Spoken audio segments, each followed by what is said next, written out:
Believe it's real. Everything you know is a lie, and the things you don't know are all true. Confused? Confusion is the same thing as knowledge if you look at it backwards. This is the space-time continuum. I want you to be honest with yourself, just yourself and me. Was there ever a time you really wanted something and it didn't work out quite as you imagined? Or have you ever been in a relationship or professional situation that did not work out perfectly? Or possibly a feeling in your stomach that something is about to go wrong, and then it does. I know what you're wondering. How does she know all these things about me? Well, the fact is, I have gift. A gift I learned roaming the streets of Eastern Europe, having lots of kids, and earning money by dancing and playing the violin. You see, I can divine the magical powers of the stars and numbers like pi, read the wind and the tides to tell the future. I know skeptics scoff, but that is why they live such shallow and loveless lives and often end up dying. Whereas I'm immortal, more or less. Don't let science blind you with stem cells. There is a sixth sense and a third eye, cells you don't even know about, and I have both. Let's go to the spirit line. 212-360-2367. Hello? Hey, Beatrix, I listened to your show on the old station before you got thrown off. I am so glad you're back. I wanted to ask you about my boyfriend. Don't tell me. I can feel a very powerful force. Even before you spoke, I knew you were a woman with relationship troubles. Is your boyfriend the source of the trouble? Well, Don't tell me. I'm hearing things from the spirit world. You're too loud. No, there it goes. It's going really quiet. What's your name, dearie? Don't tell me. It's a girl's name. It begins with a letter. It's not Rosa, is it? No, it's Martina. I knew it was not Rosa. This was the name of the peasant woman who stole my first child. Close, Martina. That was my next guess. The spirits were telling me both. No, wait. Martina. In a past life, you were called Rosa. That's where that was coming from. Oh, my God. Oh, my God. You led a powerful army. You were a great woman. I see breastplates of gold shining as you march into battle. That's amazing. Really? Absolutely. You saved a civilization and were worshipped as a god. There are statues of you in Tasmania, covered in pigeon shit. There is a man with bad teeth and dirty hair who has just urinated on you. I think you always sort of knew this. No, wait. The spirit world is fading. I'm going to hazard a guess. Your great-great-grandmother is dead. Yes? How did you know? I am just a mouthpiece, dearie. The spirits speak through me. She's telling me something about diamonds and true love. Oh, that's great. Oh my gosh, I'm gonna marry a really rich guy. He's gonna wear lots of diamonds. You're kidding me. A rapper? Well, that's great. No, it's going faint. What? No! Have you got another credit card? The spirit world is telling me her first card bounced. No, please, just tell me about true love and the guy with the diamonds. Is it Tony McTony? I'd love to, dearie, but spirit dollars are devalued these days due to the war on terror. Besides, immortal worlds need to earn some paper. Okay, it's Lisa. 4135-9808-5665-1234. Expiration date 1108. Great. We'll keep that very secure. Yes. The ghost world is telling me that's approved for up to $500. Now, $500 sounds like a lot of money, but apparently this true love guy has a lot of diamonds. I doubt 500 means a lot to him or to you once you meet him and fall in love. No, it doesn't mean anything. Spend the lot, go for it. How do I meet him? Wait, I'm getting something.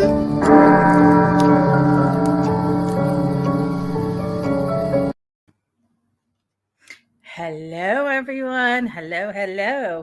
Hello, Bigfoot Anon and Christina Bell. Hello, dear. So, ladies and gents, welcome to Almanac Paranormal, Season 2, Podcast 20. Hope you all had a wonderful Tuesday.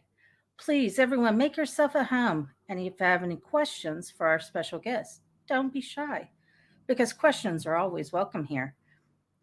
Every one of you means so much to me, and you're very important to this channel. So I do like to welcome everyone in the chat by name. If I haven't greeted you immediately, I promise I will get to you. If you're new to the channel and like what we do here, please subscribe and don't forget to hit that bell to get the notifications when we go live. And lastly, if you like it, it would be most appreciated. Thumbs up. So let's get this show on the road, and let me introduce you to our two guests. Ken DeCosta is a 47-year veteran of the paranormal research whose interests span the gamut from ghosts and hauntings to UAP sightings and cryptozoological entities. Sorry about that. Ken is, in a word, pragmatic in his methods and approach to claims of the I knew I was going to have a doozy with these preternatural. Sorry, I'm so sorry. Through background research and systematic investigation process, and an uncanny ability to employ unbiased and practical techniques are hallmarks of his methodology. Coupled with a vast knowledge in all aspects of the supernatural, he strives to arrive at the truth through research and documentation. Ken also has a well earned reputation as one of the most compassionate and pleasant persons in the field, not in small part due to his and his group. The Rise Up Paranormal Society's long history of charitable endeavors and eagerness to extend help to anyone in need. Founded in 2017, the Rhode Island Society for the Examination of Unusual Phenomenon is a group of professionals in various fields who apply their particular skills and disciplines to the area of paranormal research. With over 1,000 cases to their credit, they are one of the most oh my goodness. I promise you guys, I practice. Preeminent teams in the Northeast. A native of Rhode Island, Ken and his wife Dawn have 2 sons and 4 grandchildren, all whom think their papa has the most incredible job in the world. George R. Lopez is a military veteran serving as an intelligence officer in the U.S. Air Force during the Cold War. Living in Europe for 3 years of his tour of duty, he fell in love with its history. After being honorably discharged, George has since made his home in Florida. Eventually, much of his training led him to the paranormal field, where he excelled, fast becoming an accomplished, well-respected community member. His investigation benchmarks include some of the most historically haunted locations in the United States.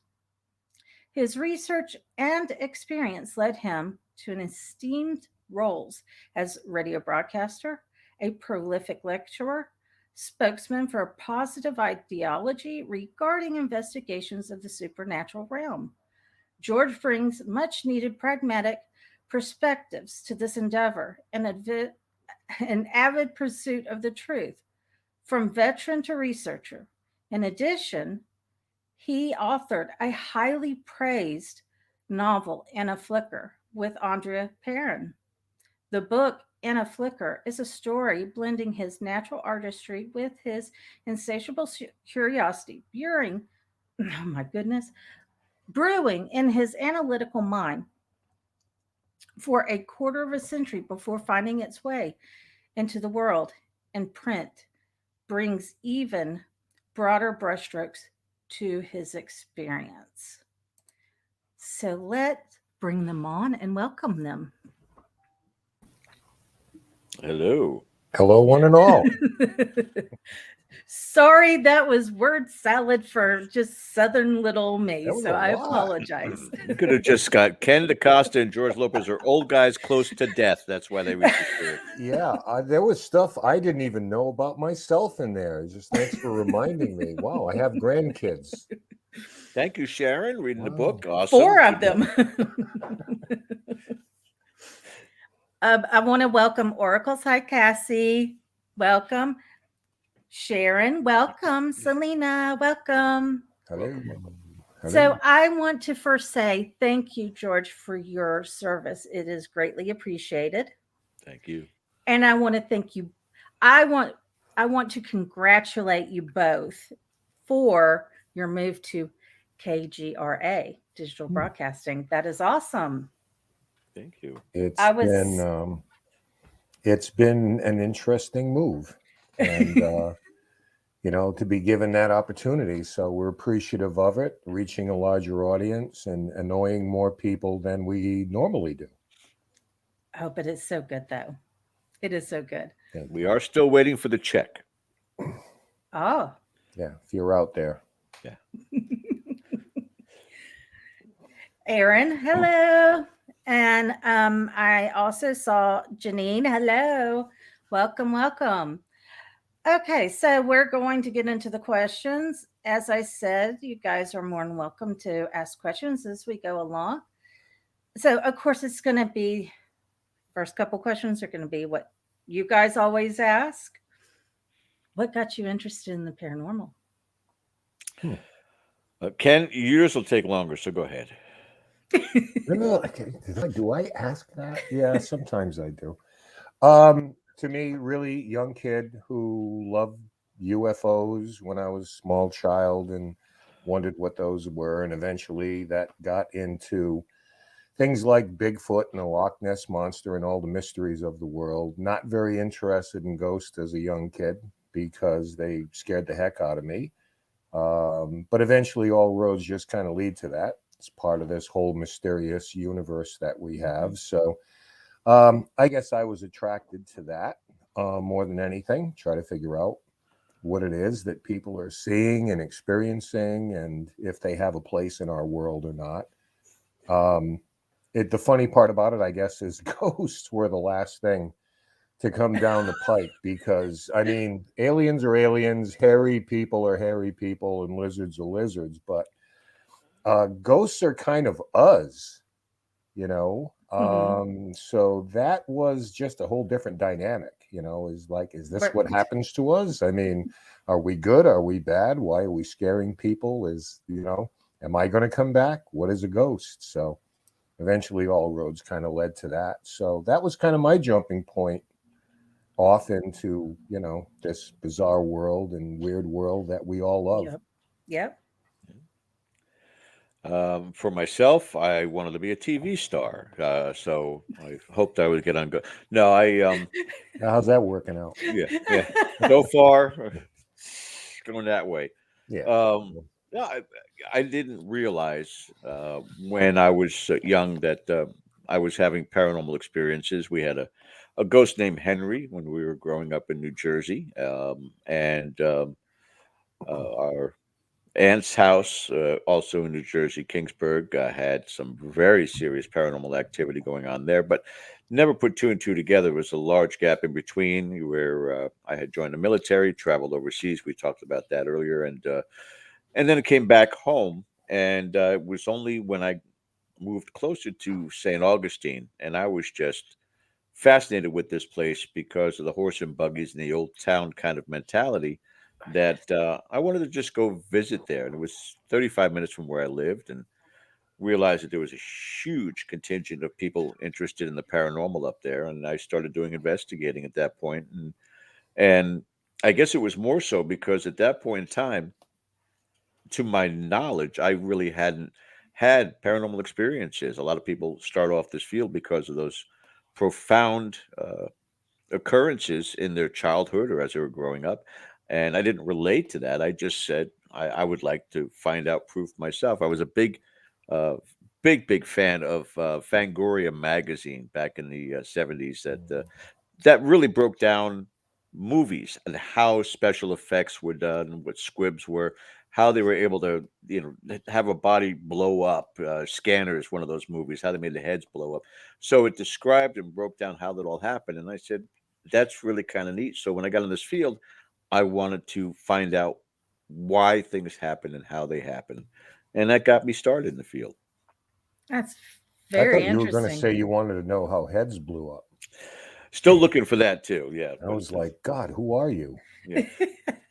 By the way, by comparison, I know that Kimberly, you had put out there that Ken and I have a combined experience of over 50 years. Considering Ken's experience is 46 years, that only leaves me 4 years of experience. So Those are like dog years, though. that's for sure. Those are like, every year is like 7 in the parallel. You know how it is. The Yeah. pain. People that are Oh, 17, the pain. when people who are 17 say, I've got 20 years of experience. So those are dog years. Every Yeah. year equals 7 in the paranormal. Yeah, we have enough of those. Yes. Selena wanted to welcome both of you. She said, welcome, Ken and George. Hello. Hi, Selena. Hello, TD. And TD says he's trying to figure out how he got here. It's The meant to spirits. be. It's The meant to be. The Accident of spirits. birth. Yes. Erin Bush is, I'm seeing Erin. Hi, Erin. Erin is a friend of ours. Yes. Yes. I've seen her in the chat, and she already says the energy at St. Augustine's intense. I've been wondering, there is a ley line there or something?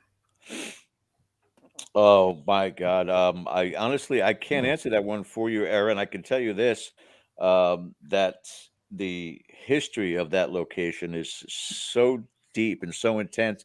I think it was established in 1565. It is the very first city established before America was America, and again going back to the Spanish and the British and the French, all culminating in this port. And Ken just recently had an opportunity to come and visit there, and how I beautiful did. is that place, Ken? It's incredible. isn't it? Absolutely wonderful. The first time I ever ventured down there, my wife and I took a trip with friends and was happy enough to run into George. We haven't seen each other in person in a couple of years now. So Yeah. it was great, but I think that you pick up on the energy of a place like that and the age and the architecture and just absolutely beautiful. I do have a suggestion for Erin, though. This might be a little, long-haired here, but if you're wondering if there's a ley line, Erin, where you are, if there are certain structures that are particularly old, if you can ever grab a map and just draw an X on them, and if for whatever reason these structures, it could be an obelisk, a graveyard, a church, whatever, some type of very, very old structure, if you find out that they're in a direct line, then there's a really good chance that there are ley lines there, because our ancestors knew something about those energy vortexes, and a lot of times they would build certain structures on ley lines because in their minds, it would draw energy. So when she mentioned that, it's like, I don't know. There is a way to find out. Give it a shot sometime and see what your results are. And that's how Epcot was built. Probably. Disney's probably smack dab in the middle of it. It actually is. And Aaron says there's 100% an energy vortex at the massacre at Matanzas Fort. Yes. Yeah. The inlet there. Yes, absolutely. I've been there once. We kind of drove through. I think we went to the fort that was there, and the fort was. There were places I was like, no, I'm not going in there. I'm not going in there. Aaron, sometime soon. Hopefully, the weather's been spectacular here. Hopefully, somehow, some way, we can connect, and we'll maybe meet up in St. Augustine and do some investigating. Oh, I love that place. I would love to go back, and I haven't taken my husband down there yet, so I know he'll get a kick out of it. It's a beautiful city. I prefer St. Augustine over Savannah. Oh, well, no, that's a slippery slope there. It's you can say the same thing about New Orleans, and you can say the same thing about Key West. By a Hmm. per capita standpoint, each one of those places are, I mean, size is definitely a factor there, but Savannah's got an incredible energy unto itself. And you want to talk about, as we were talking about earlier, Southern hospitality. My God, it's Hmm. one of the You know, friendliest places I've ever seen. you named three places that essentially are built on their dead. Yeah. Yeah. So, I mean, between floods, natural disasters, and just running out of places to bury people, they War. literally built on top of them. Hmm. So, I mean, when you're looking for common denominators, what makes a place haunted? That's the $64,000 Hmm. question. Three places you just named do have that in common. Yeah. Yeah. It's Amazing. it's history is incredible. It is. I love, and I, when I talk about my experiences and everything, the one thing I've learned is history and paranormal absolutely go hand in hand. You can't. Well, that's why I keep Ken around it, because he's lived through most of it. Yeah. Myself and Jesus back in the day, the first two paranormal investigators. Wasn't he your roommate at the dorm at the college? I'm pretty He sure. was. He just Yeah. and I couldn't study for a test. He'd be up partying all night. Doing carpentry, all this stuff. It's got to be annoying. Just kept getting up all the Unbelievable. time, every Ah, 2 hours. Hey, there's a Sharon Cran Hecker. If you really want to feel energy, go to Gettysburg. Been there last month, Yeah. Sharon, and you're absolutely right. I don't know yes. if it's because we already know the things that went on there. Perhaps that plays a role in it. But even if you take that out of the equation, I noticed that on the battlefields and the different places in town. I absolutely love the town of Gettysburg, by the way. Very homey, felt very welcome there, and they're probably used to tourists like me, but haven't been before. Strongly recommend it for anybody who hasn't been, or if you Absolutely. have been, to go back, because, and I'll tell you what, it's a pretty hopping town too. Hmm. The bars stay open late, and there's a lot of Hey, well, activity, a lot that's of a bonus right there. yeah, a lot of fun things to do there too. But as much fun as it is, they managed to hold that modicum of respect and reverence for the things that went on there. So they've struck a really good balance, and it's turned out to be one of my favorite places that I visited.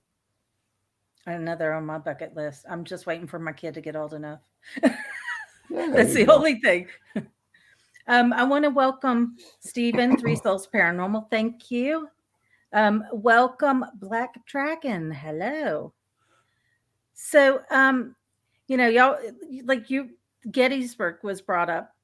Not even 20 minutes away. I'm near one of the top 10 bloodiest Civil War battles. Antietam. Nope. I think you had mentioned this before, but I'm drawing a blank. Kennesaw, it's Kennesaw Mountain and Cheatham Kennesaw Hill. Mountain, Georgia. Yeah. Yep. And it was one of the bloodiest. That's where they were going to try and stop right there. Their hardest to stop. And it's bloody. And the most intriguing thing I find interesting is people who aren't even involved in the paranormal whatsoever have heard, they've seen horses, people on horses, soldiers. They've seen soldiers in bushes, cannon fire, gun fire, you name it, they've heard it. And it's, oh, yes, Aaron says Atlanta native here. Yes, Aaron, hello. 20 minutes away. And it is heavy. I know there's been paranormal investigators brought in because they built homes right up to the border of it. And um, luckily, some of them, it's just been residual energy and stuff like that. Mm-hmm. So I wrote a paper a while back for our website on Andersonville. Mm-hmm. And one of the more gratifying things is when I had a class at a middle school in Georgia write me to ask if they could use that in text. Oh, wow. Because I guess their teacher on Fridays did Paranormal Day, because we wrote a lot about the history of Mm-hmm. places, lots of pictures, and then the paranormal stories that surrounded them. So, very industrious teacher Wow. decided that to use our website to give them something a little special on Fridays, a little ghostly thing, and at the same time, if they're not careful, actually learn something about history. So that was very gratifying. It's like, yes, that's why we do things like that, you know. But Andersonville was one of those. It was the first one that she requested, like, is it okay if I use this? It's like, well, yeah. I mean, absolutely. Are you kidding me? I'm so flattered and I'm humbled by that. But What an there amazing were a few teacher. places in Georgia. There is one that's a golf course now. Is it begins with a B? Barnsley Gardens? Is that in Georgia? The Barnsley House or something like that? I think it is. But Googling, there were a few of them down there. Googling, man. Yeah, Yeah, I it think it's a is. golf resort now or something. Yes, she said yes, Barnsley Gardens. I haven't Barnsley heard of Gardens. that Yeah. one. That's a new one on me. Uh, it is just it's really difficult here. I mean, even my husband is shocked because here in Atlanta, our water lines that were built in the Civil War. My husband he's like, "Really? You still have water lines from the Civil War?" Yes. I was like, I said, when he came through, I said, he just destroyed everything. I know the square that I'm not far from, is quite haunted. And, you know, Mm. I'd be curious to, like, okay, like I'm taking over the interview now, right? But I'd be curious how people felt about investigating places like that, because it's different than going into a residence or a museum or a building, because so much tragedy and so much trauma in a place like that. And, mhm. I don't begrudge anybody for in Gettysburg, for example, they just don't allow it anymore. Because I'm sure at one point it just got a little out of hand Yeah. with people running around with K2 meters or whatever. So eventually they just said, be respectful of where you are. I have never been one. I don't know what there is to gain there. I mean, I suppose if there are messages that want to be sent, then there's Mhm. some validity or some need for it. So I have no problem with that. But I've always been one that's just kind of like, there's some places, just let them be, Yep. and hopefully everyone is at peace. But there is evidence to the contrary of that, of course, Hmm. especially on battlefields. So it's just an interesting rhetorical question, really. It's Well, like, do people have an issue with going to certain places that may be haunted, but just out of respect, you just sort of move on. I know one paranormal person, and I'm not going to say names or anything because you two know him very well, but did go to the battlefield, Kennesaw Mountain, and they weren't happy because it's got walking trails. My son, who was in Boy Scouts, part of it is hiking up the mountain, um, and it's just open parks. It does have little memorial plaques here and there. They still have the Mhm. trenches from that era. We do have a grave there that's marked as an unknown soldier. Um, I think it shocks people because the houses are butt up to it, but it's just a national park. And um, my sister, who's not in the paranormal at all, they actually train the local police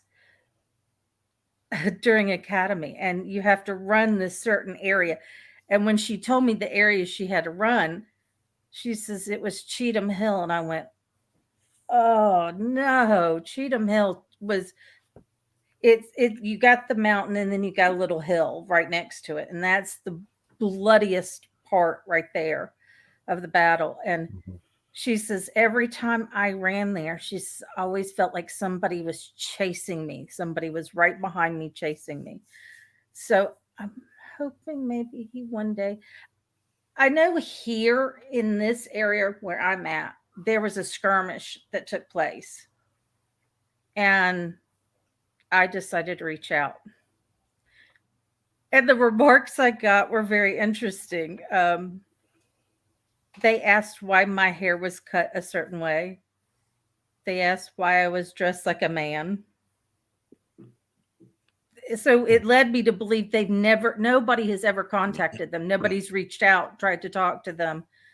Um, I tried the spirit box and they were like, what the, you know, what is that god awful noise? So I just had to just turn it off and be. Well, it might also suggest that that dimension or plane of time that they're on hasn't evolved. Right. That they're still thinking in terms of this is what I mean by, some call it time loops. We talk about time slips where we glimpse things from the past, like, a horse and buggy are coming down a main highway and then it just vanishes. But there are also time loops as well. And a lot of that has to do with, theoretical physics, things like that, how time can fold in on itself. So that might, in some cases, explain why a spirit is still living in a certain past and doesn't have an overall evolution of awareness is what's going on now. So that might explain something. We do love our theories here in the paranormal because basically we don't really have any answers, but we got a bunch of theories. Okay.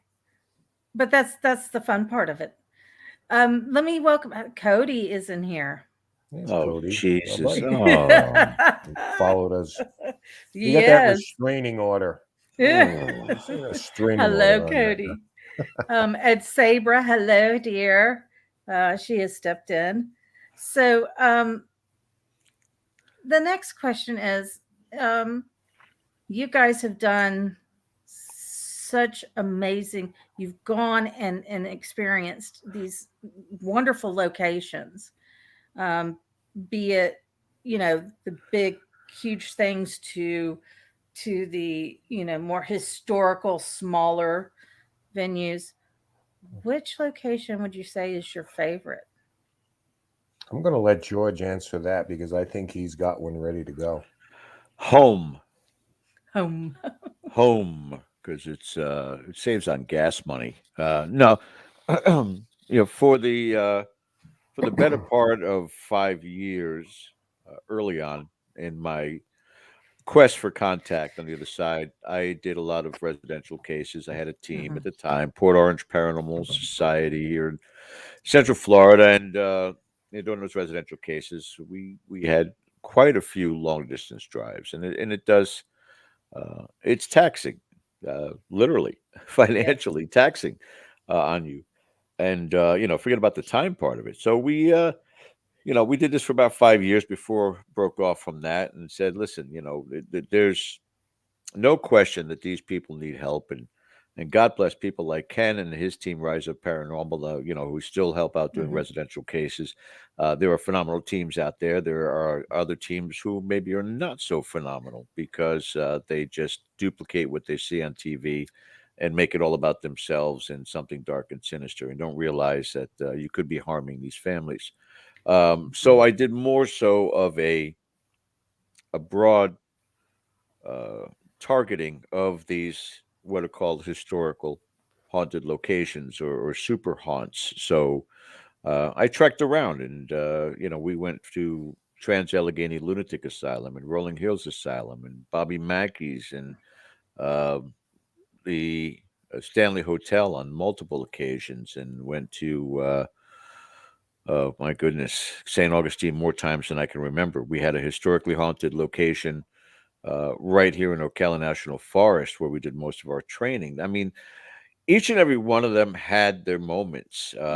Not one that I can honestly say is, this is the one consistently that we go back to time and again. Each one, there's been a profound incident that validated to me that there was something paranormal happening here.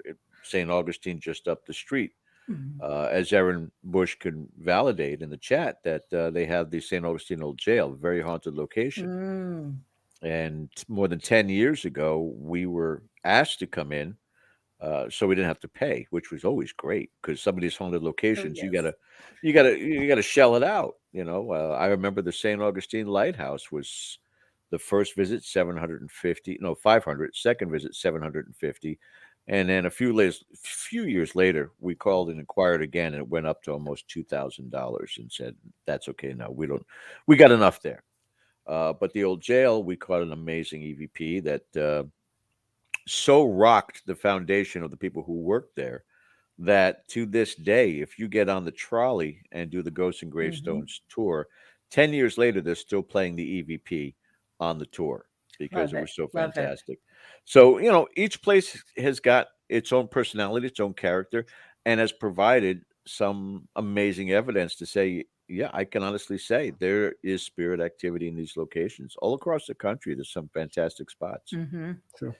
How about you, Ken? Um, well, I mean, we've been to a lot of what you might call the more iconic haunted locations, Mhm. a lot of penitentiaries, asylums, things like that. There are some locally because we all have them in our town that aren't widely known. One is the Pain House Museum Mhm. here in Rhode Island, which we've been investigating for 9 years now. But in terms of a name recognition, something that I could mention that everybody knows, and I just want to preface it by saying a lot of times you go to these places and you have to manage your expectations, right? Because Yep. just because there's a long history of experiences and sightings at a place does not necessarily mean in your 4 or 5 hour time window that all these things are going to happen to you. Mhm. And that's just how things go.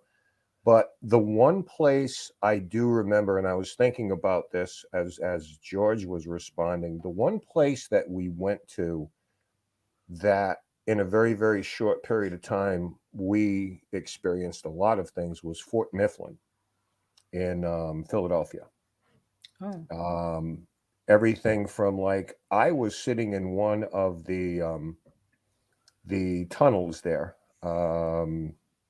where they kept munitions, and there was just a random pile of bricks in front of me.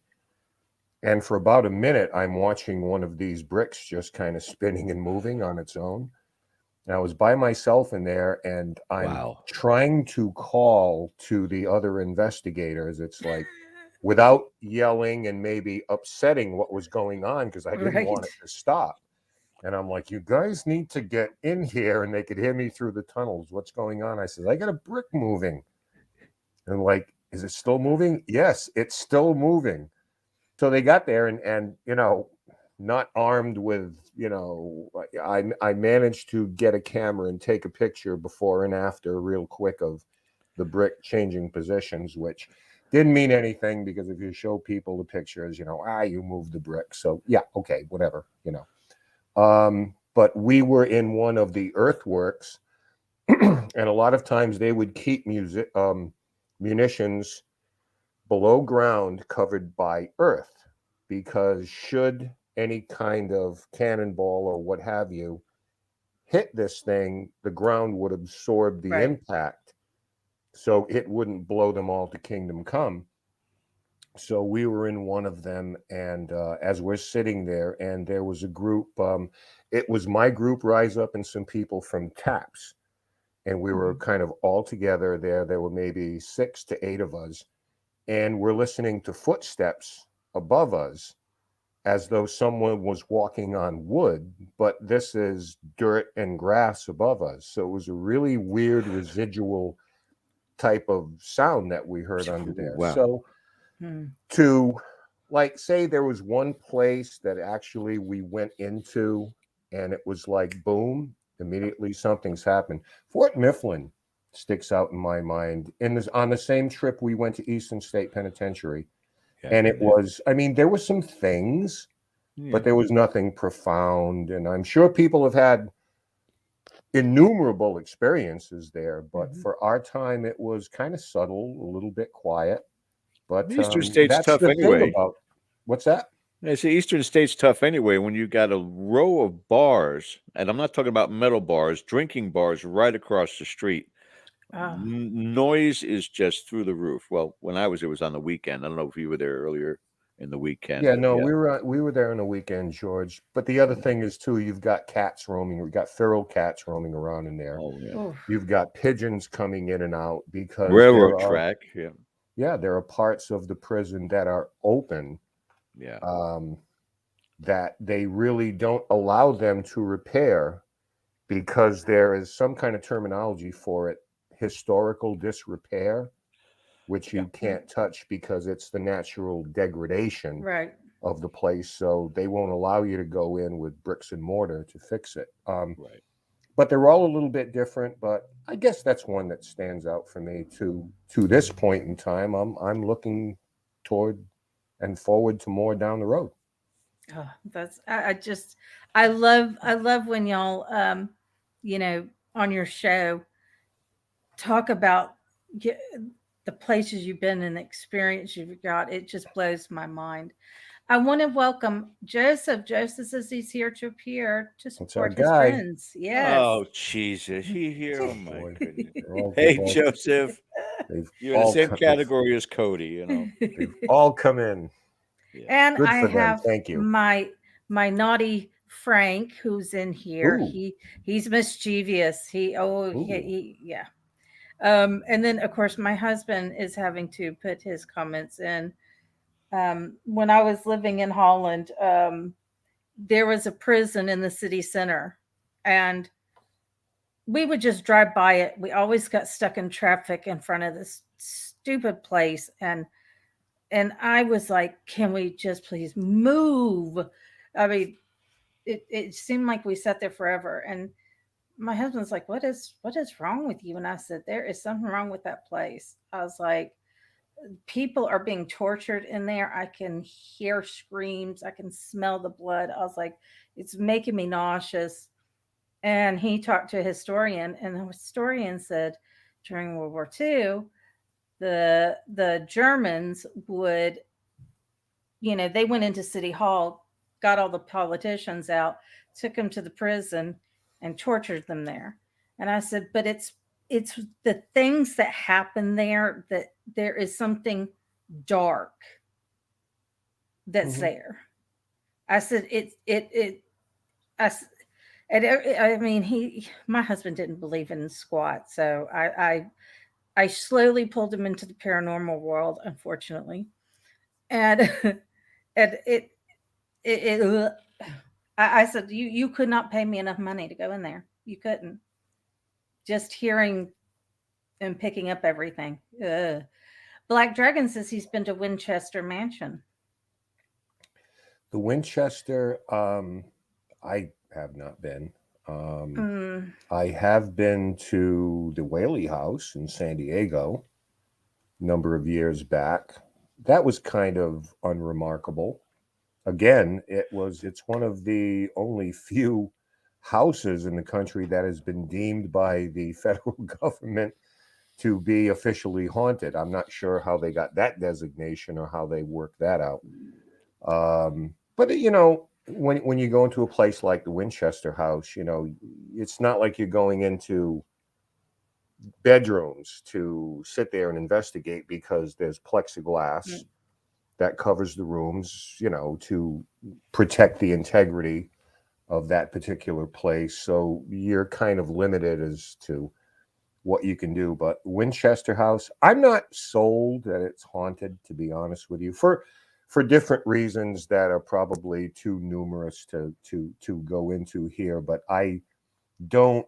It's a great story with Sarah Winchester and the seances and all the rest of that. But there is evidence that suggests a lot of it is, just a good story.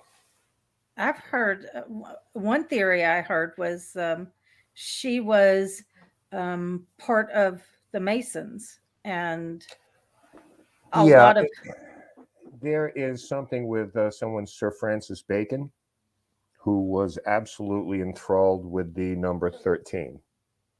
And it's thought that the entire Winchester mansion is sort of like an homage to him because she was a great follower of his work. Like I said, you could probably do an hour show just on this, but in digging into it, because I kind of like to separate the wheat from the chaff on these things, Mm-hmm. and found out a lot about like places like that. And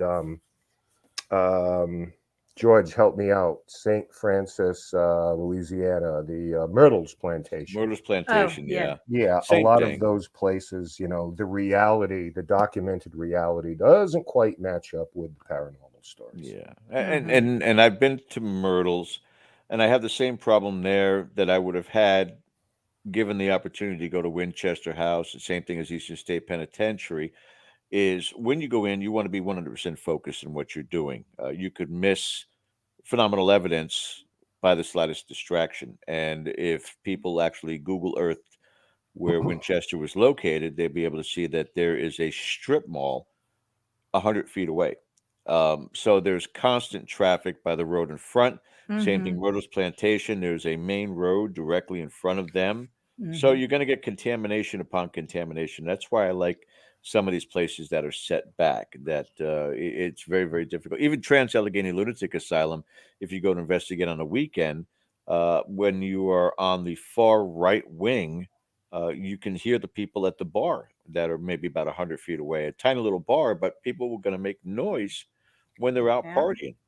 It's too many different places where you hope to get that experience, especially on your recorders, but go back and listen to that and hear that noise.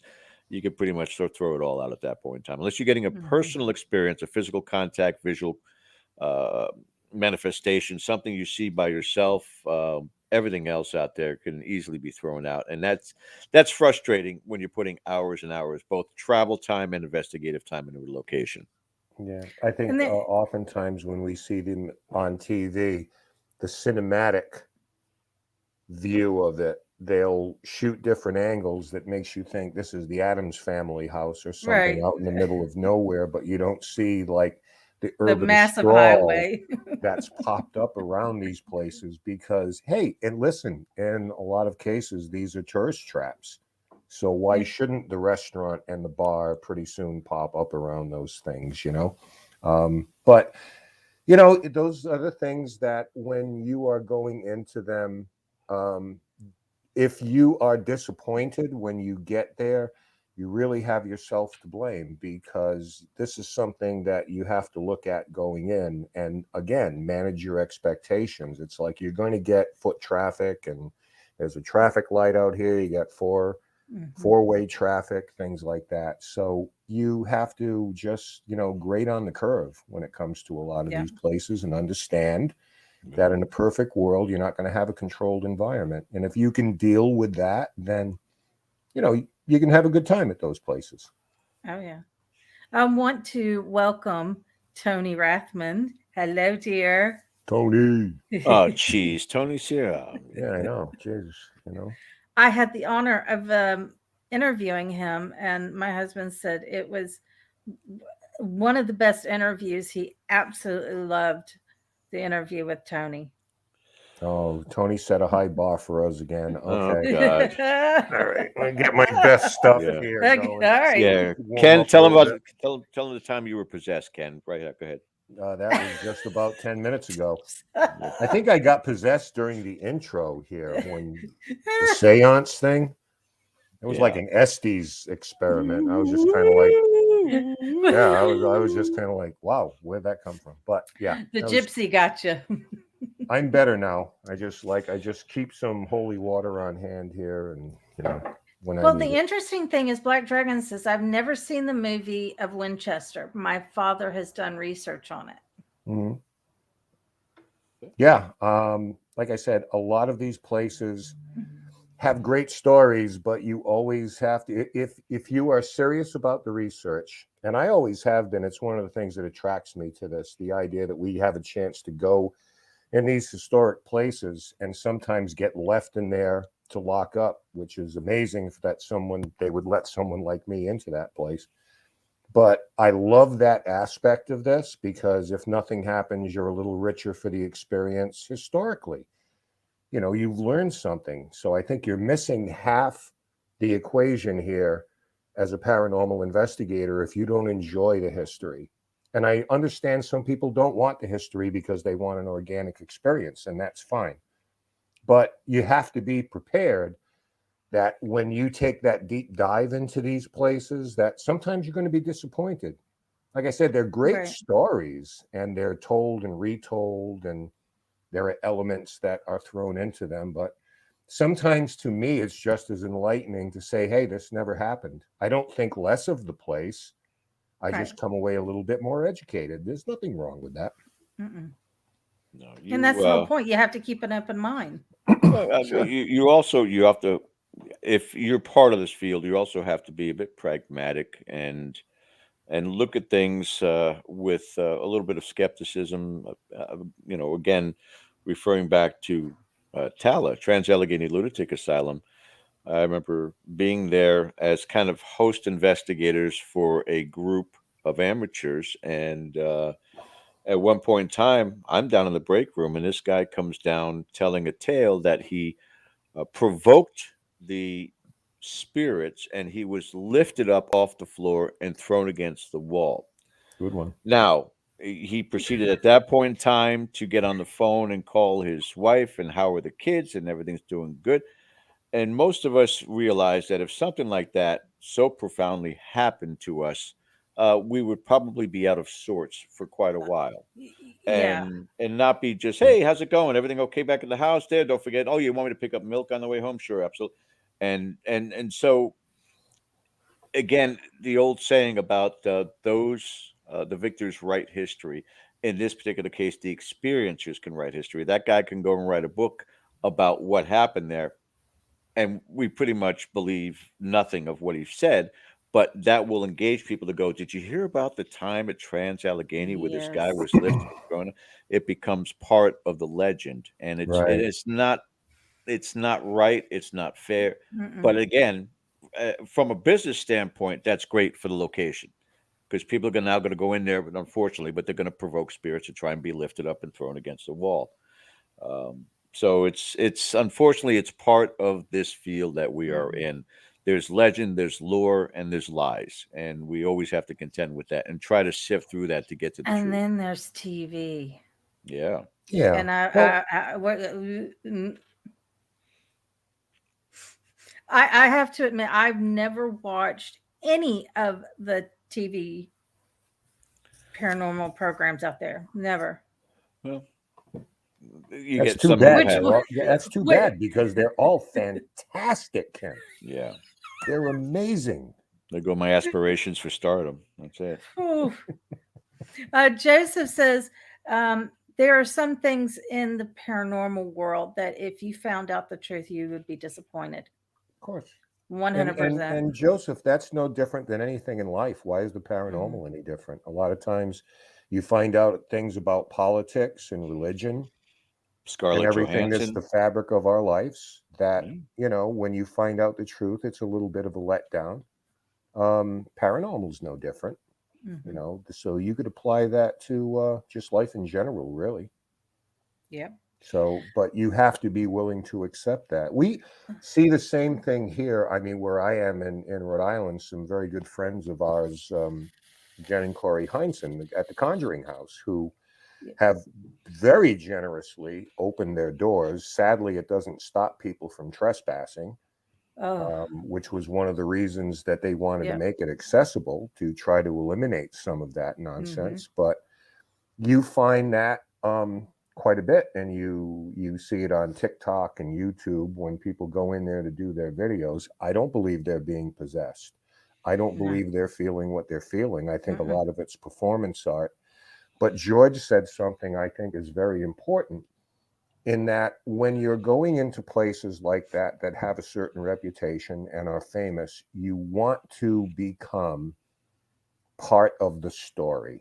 Yes. Like you want to be able to go in and say, I saw something, I felt something, I felt something come over me, I was possessed. Not everyone. I'm not painting with a wide brush. Some people go in there with nothing but integrity and respect. Mhm. And other people just are going in to get content for their YouTube channel. Mm-hmm. And unfortunately, you know, Works. it's a letdown to us. And we talk about this a lot on our show. And, you know, we talk about it a lot with our guests, that Yes. one foray into this like that, that's obviously a big act, can really do some damage, a lot of damage to some very credible things, because we don't Yes. know what we're looking at anymore. Is it Mhm. photoshopped? Is it an act? Is it hoaxed?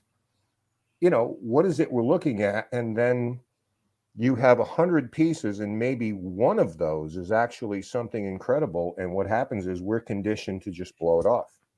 So Yeah. it's unfortunate that people go down that path, but you know, it's all about attention and likes and content. And, you know, social media right now is taking up where TV has left off and just taking it to a different level, because there are no controls. You know, the delivery system is different now. There's no creative control. There's no one saying, hey, pump the brakes a little bit. You know, you can put anything you want out there. And unfortunately, sometimes sets us back a little bit. Yeah. George, I even they're on Zach in chat right now. They're all over Zach.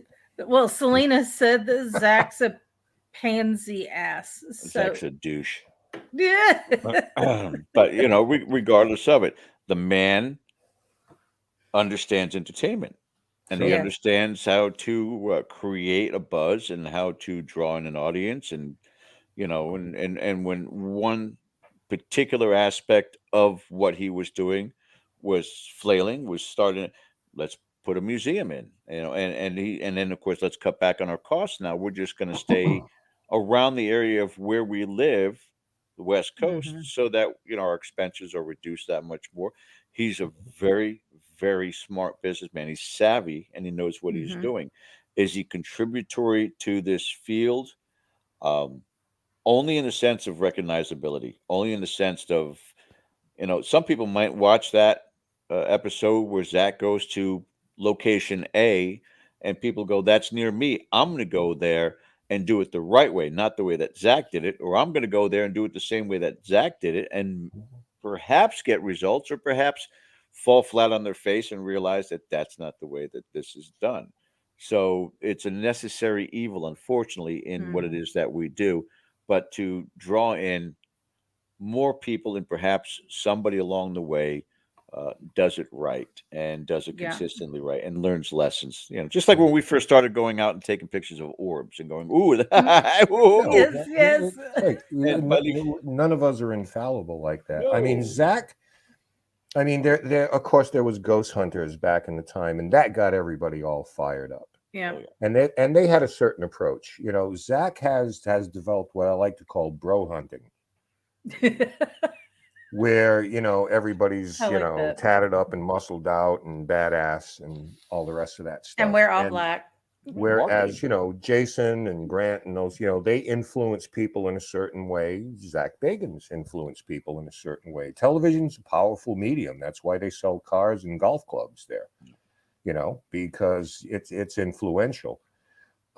It just is a matter of what is it that you want to do? What is it like if you're going into doing this? The first question, and I get asked this a lot, you know, it's like, give advice to some new group. You know, first of all, before you buy your black t-shirts and everything, which I have no room to talk, but figure out why you're doing this. Just ask yourself a really serious question like, why are you doing this? And if you're doing it just to get attention and stuff, well, okay, I guess. But I think a lot of times we just have to understand that what we see on TV, a group might be there for 7 days and they've got to edit it down to 42 minutes. It's entertainment. Just look at it through that lens, and you know, I just have try to not to get all apologize. fired up about it. I have to apologize because Joseph is cracking me up. Joseph has said Zach Baggins is one of the main people on that show. He'd scream hard if he actually saw a demon. And the other thing that cracked me up was he says Zach would scream like a teenage girl if a ghost touched his hair. Joseph is killing me. Right. Well, If Yeah. ghost touch his hair, he'll be like, dude, don't Oh, excuse me, I gotta do it right. Dude, don't touch my hair, bro. Well, again, it's part of his branding, it's part of his marketing. I mean, so much so that they put the shirts out there with that. I mean, Yeah. he came into the realization along the way that if he sent Aaron down into the basement alone every time, it would flip everybody else out watching the show, going, "Why don't you do it, Zach?" So what does Zach do? He continues to do it because it gets people riled up. Again, he's a genius when it comes to that, and he knows how to Yeah, of tap into course. his audience. It's an audience for a show. Mhm. Again, it is not Hmm. it is not a true definition of an investigation. And they could probably do very well with, especially the money they have and the equipment that they use, to really start capturing some amazing things, and probably have in the past, but it's Sure. become so tainted now, as Ken Yep. said. On regular social media, you go on TikTok, you type in paranormal, and you will see Hmm. scores of evidence videos that are posted out there, and you're breaking it down and you know exactly what it is you're doing because it's so obvious. But you could miss that one particular thing that you go, you know, that looks legitimate, but people are going to now dismiss it because it doesn't have the sensationalism of what Right. somebody did on Photoshop or Adobe. Well, And Zach Bagans right now is saying somewhere in this country on a podcast, they're mentioning my name yes, at the end of the day, right? Somewhere, I don't know where, but they're talking about me. So yep. mission accomplished. Like Tony said, excellent marketer, but yes, no longer focused at all on the Yeah, paranormal. no. I mean, And that's okay. I mean, that's his shtick, You as got to we pay want the to say it. bills. He's Yep. got to. That's what he's doing. So, as we briefly talked about, and I mean, I love talking to people that do residential cases along with other things. So you both have done many residential cases. What would your longest case be, and if you could briefly just tell us about it, because I do know it's a personal thing. ongoing, a house in Massachusetts that we started visiting in 2013 and continue to investigate there. Um, we're at the point, and I think that this is important to mention because obviously there's a different dynamic in a residence than there is Hmm. going to the local Yeah. museum because you're dealing with a lot of the human emotions. You're dealing sometimes with children, not in this particular case, but in this case of what we're doing, the family or the husband and wife that live there, beautiful Victorian house, early 1900s. Um, they've come to grips with all of this. Hmm. At first, it wasn't like that. There were 5 rooms in this 11-room house that the wife wouldn't go into, which I thought was just that's got to end. Hmm. So we kind of worked our way through it. Happy to say that it's not that way anymore. But to this day, they still experience things as recently as 2 nights ago. And Hmm. we've become very good friends with them. Wow. We have never failed to go into this house, and we have been there. We're in the 20s now as time as Uh-huh. visits. We have never failed to walk out of there with something, ever. Something like absolutely right in our face, nothing threatening, but just something remarkable. So each one of those places is like a snowflake or a fingerprint. They're all different in some way. Yes. In this case, you don't have a terrified family. You have somebody who's come to grips with it and they've made their peace with it. Hey, we live in a haunted house. But we keep going back to try to keep telling or finding out what this story is.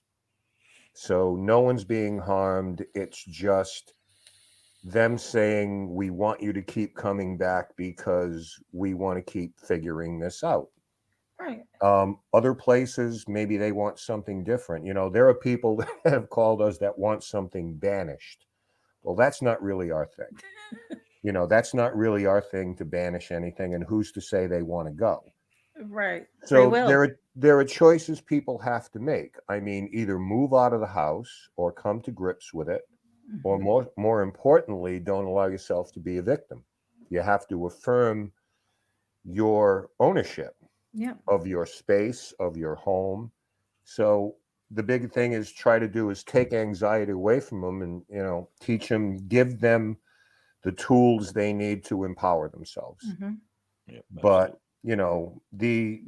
to answer your question, there is one in Massachusetts that to this day, and I guess within another week, we'll be back there again. Wow. And we've developed a relationship where they make us dinner and the whole Oh. thing. I mean, they're great people, and then they allow us to do our thing there because they just like getting the data. They Hmm. like getting the information Hmm. back, and some of the things have been really remarkable there. There have been others, but I guess that's the one that stands out Hmm. um, more than most. Sometimes it's one visit, but we always make ourselves available to everybody. It's not just one and done because, and George will tell you this, I know he will, that going into residential homes is not for everybody. Everybody shouldn't be Right. doing this. Right. If you don't have empathy and compassion Hmm. and people skills, if you start to make it about yourself, oh, what can Hmm. we capture? What can we record? What can we put on YouTube? The minute you do that and not make it about them, the people that, as a Yep. total stranger, have invited you into their home and put their trust in you, and you start to make it about yourself, other than them, Hmm. people like that shouldn't be doing these things. Right.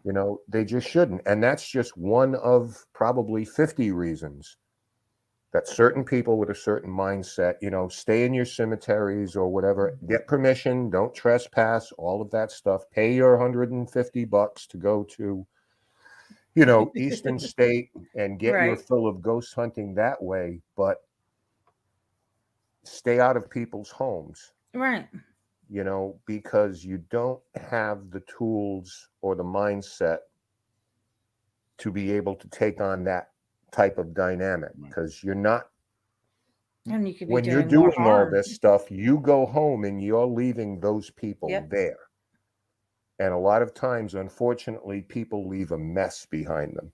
I know because, like, Hmm. I'm sure I'm speaking for anyone out in chat right now who's an investigator. We've all gotten calls, clean up on aisle 7. We had a group ahead of us. They made a mess. They were awful. So, can you come in and sort things out a little bit? So, I mean, I feel very strongly about Mhm. residential cases. Yes. They're not for everybody. Yeah, it is meant to be. The intent behind it is meant to be. How can I help? These people are reaching Right. out. I need help. How can I help? Not how can I help myself? And as Ken says, you have some of those that you go in and you can almost discern from the very, very beginning that it's something that is benevolent. It's probably a family member trying to reach them. If you're Could be. lucky, you'll catch your audio to be able to verify and validate that. Sometimes it's explainable, such as a residential case where the child was having a lot of horrible nightmares. Well, his headboard was right behind this giant 70-inch TV, and the EMF that was going off was Oh. mind-boggling. And they were so thrilled. They actually gave a donation of $100. Said, "Here, we don't take the no, but take it anyway because Oh, wow. you protected our child." Hmm. And then we got to the point where, you know, unfortunately, what put me to my wits' end doing residential cases was these people who were overly fixated on the paranormal and not fixated on the safety of their children or themselves Hmm. with these homes. They were actually duplicating what they were seeing on TV, and then created a mess, and then wanted somebody to come in and clean up their mess, and but didn't want to stop doing what they were doing. So it pushed the envelope. But to your root question, which was there the longest one, was actually somebody that we eventually had on the show, Jennifer. Um, just an amazing individual, an Yeah. amazing interview with her with regards to what had transpired. And Uh, Reader's Digest version, unfortunately, it was a negative encounter that we mm, dealt with in home number one. We dealt with in home number two, her and her daughter. mm, And eventually, she moved out of state and moved to Texas. And when we were interviewing her for the show, she was still in Texas, but thinking about moving back to Florida, but still having incidences, not to mhm, the severity of what was going on here in Florida, but it was Mm-hmm. still pretty bad. And so we tried desperately to try to help, but I think, and again, in these circumstances, and with them personally, life intervened, mhm. and we could not get this situation under wraps enough to be able to control and take care of it. But again, we still keep in dialogue with her as much as we can. That She, episode she, absolutely gave me but chills. I mean, I she had ended up chills. being a success story, though, Yeah, Yeah. turning life around. But these kind of things happen. And I mean, Cody, who's in chat, has been on many residential Yeah. cases with us, and he'll be another one to tell you they just it's different. I know Joseph was asking difference between a public location. What are the differences in the investigation? I mean, Yeah. there are so many. Yeah. yeah, You do your research and interviews, of course, but after that, it's a totally different thing. I think the difference is in just going to a non-residential case just to investigate compared to a residential is you're dealing with people that are terrified or they think they're losing their mind or has to do with their children. So you have a more personable um, connection there. I mean, they're terrified. They well, they they want help. I the mean, Hmm. idea is to restore confidence hmm and to restore comfort, which, hmm in your home, that's what you're supposed to have. And, a lot of these circumstances, as I said, they're creating these environments for themselves. And as Ken was saying earlier too, and it's an absolute fact of the matter, Rise Up Paranormal can go into location and say, listen, there's really, from what we can capture or lack of capturing, there's nothing here that really seems to be ominous or dark or sinister. From what your experiences are, they don't match up to what it is that we're getting here. And then they don't call Ken again. Then they call up Demonic Paranormal, and Demonic Paranormal comes in, and the psychic says, I lost my breath the minute I walked in. It's so heavy in Yeah. here. Let's get out the holy water and the cross. And the owner says, I was right. and smudge. I mean, that's the one thing I've always said.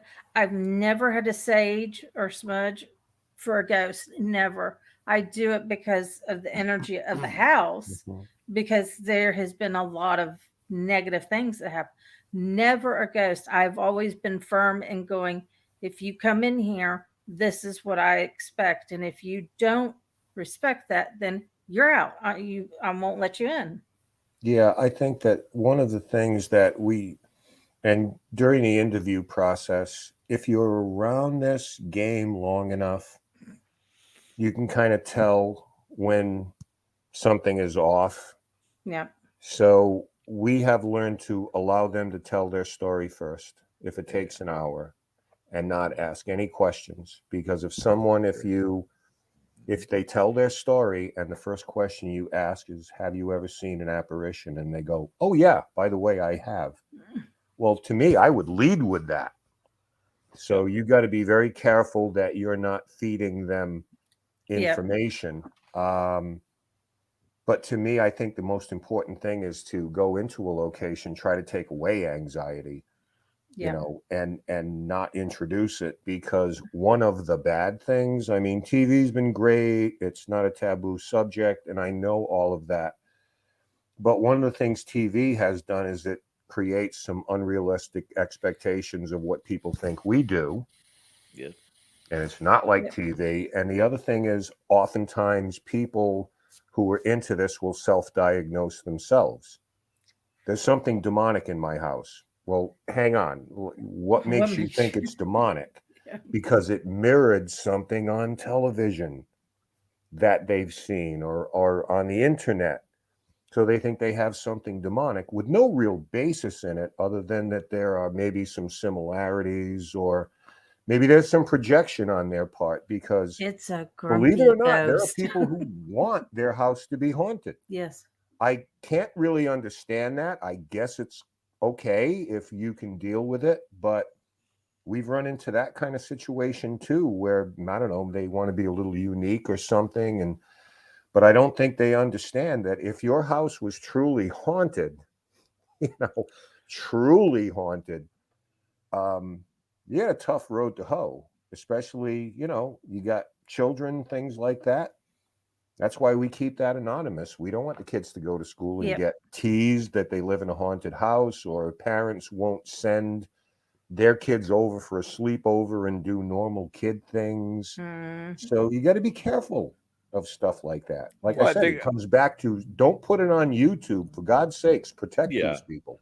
And I think that really falls under the category of parental negligence also, when you are villainizing the experiences. Case in point, when I was a child and we had the ghost in New Jersey named Henry, it was never something that was, if things were moving in the closet, oh, there's Henry again, or we hear a door upstairs, oh, that's Henry again.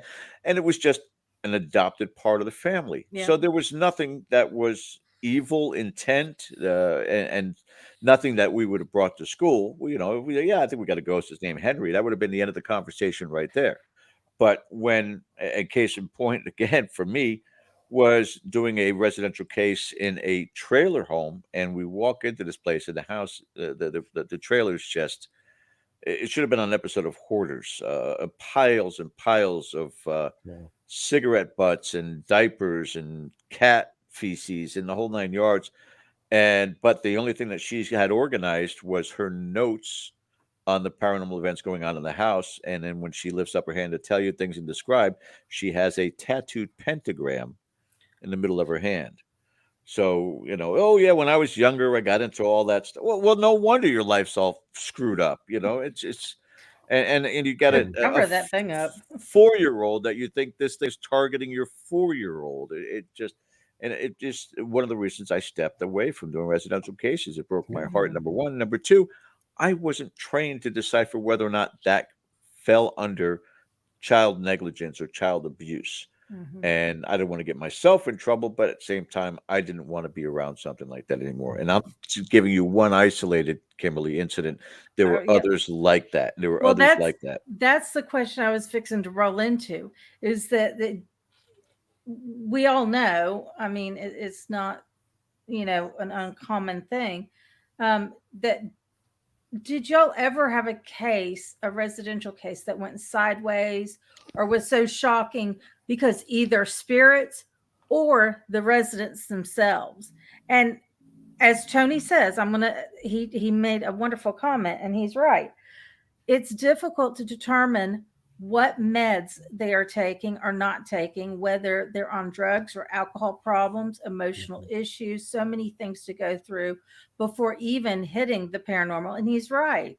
And you got some people that just think, oh, well, I'm going to be on their YouTube channel. Yeah. In our group, we have 2 registered nurses that are both certified in psychotropic drugs because they issue them to their patients. So, we get into, sometimes it can be an awkward area where you're trying to let people know, listen, I'm going to ask you some questions. I'm not judging you. You may ask them about their interpersonal relationships, husband and wife. How are things going? How is your relationship with your kids? Are you taking any recreational drugs? Are you taking any medications? May we see them, please? We don't go rifling through anybody's medicine cabinet, as far as I will admit anyway. But a couple of the girls have looked at these things and saying, yeah, they're cross-medicating. And this can do this and this can do that. And all you need are 2 different doctors for 2 different things. Yeah. And even though all of this is supposed to be on record, I take meds with doctors. Oh, this won't affect that you're taking. Are you sure? So it's hit and miss. So all of those things have to factor in. But those are difficult conversations because you don't want to judge anybody. Like in the case where George goes into the trailer, I mean, it's a difficult thing, and Mhm. you're liable to have a confrontation over it. But the thing is, you need to clean up and organize your life, let some light into this place, put some flowers in here, clean up this crap in this house, get yourself in some kind of discipline where this whole negative vibe that you have in here. I'm not going to tell you it's bringing a demon in, but I think that it's just you're in a mindset right now. You're in a morass. You're sinking, Mhm. and you need to do something to help yourself. Because I can't magically make your ghost go away. So a lot of times, this is what I mean when you enter into these things. It's not like, wow, this is like a really cool, funky looking prison, and this murderer was in this cell, and that's fine. Okay, we're done. We go home. This is what I mean about whatever you leave behind. And it's just not for everybody, Kim, to go into Yep. these homes. Yeah. And sometimes you have to have difficult conversations with Yes. people.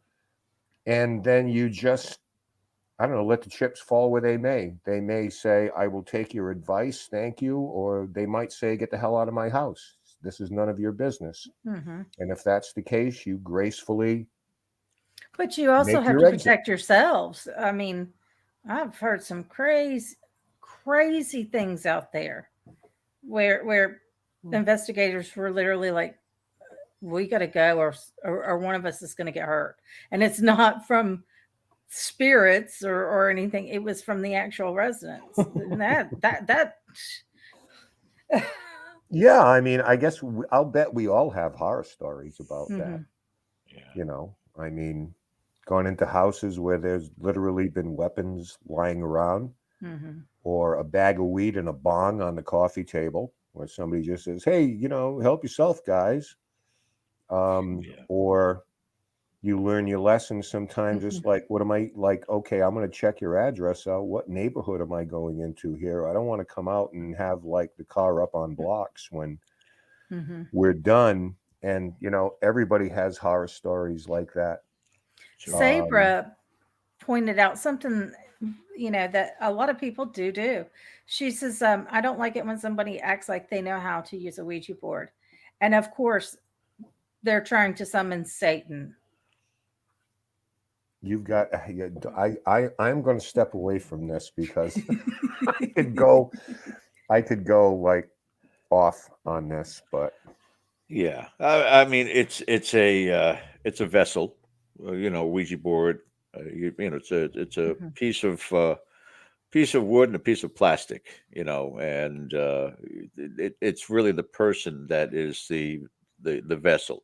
This is just them focusing their work on it, but it could happen in any circumstance, Mhm. and here again, when we're talking about these cases, people set themselves up for failure in a lot of these circumstances, and there's only so much as an investigator that you can help and suggest to, and when you get to the end of that investigation and all of those little telltale signs tell you that this is something that has to deal with the person, has nothing to do with paranormal, has to deal with the person. And you've heard the running joke for years and years, or the running saying that goes on in the paranormal: the scariest thing about the paranormal is the living.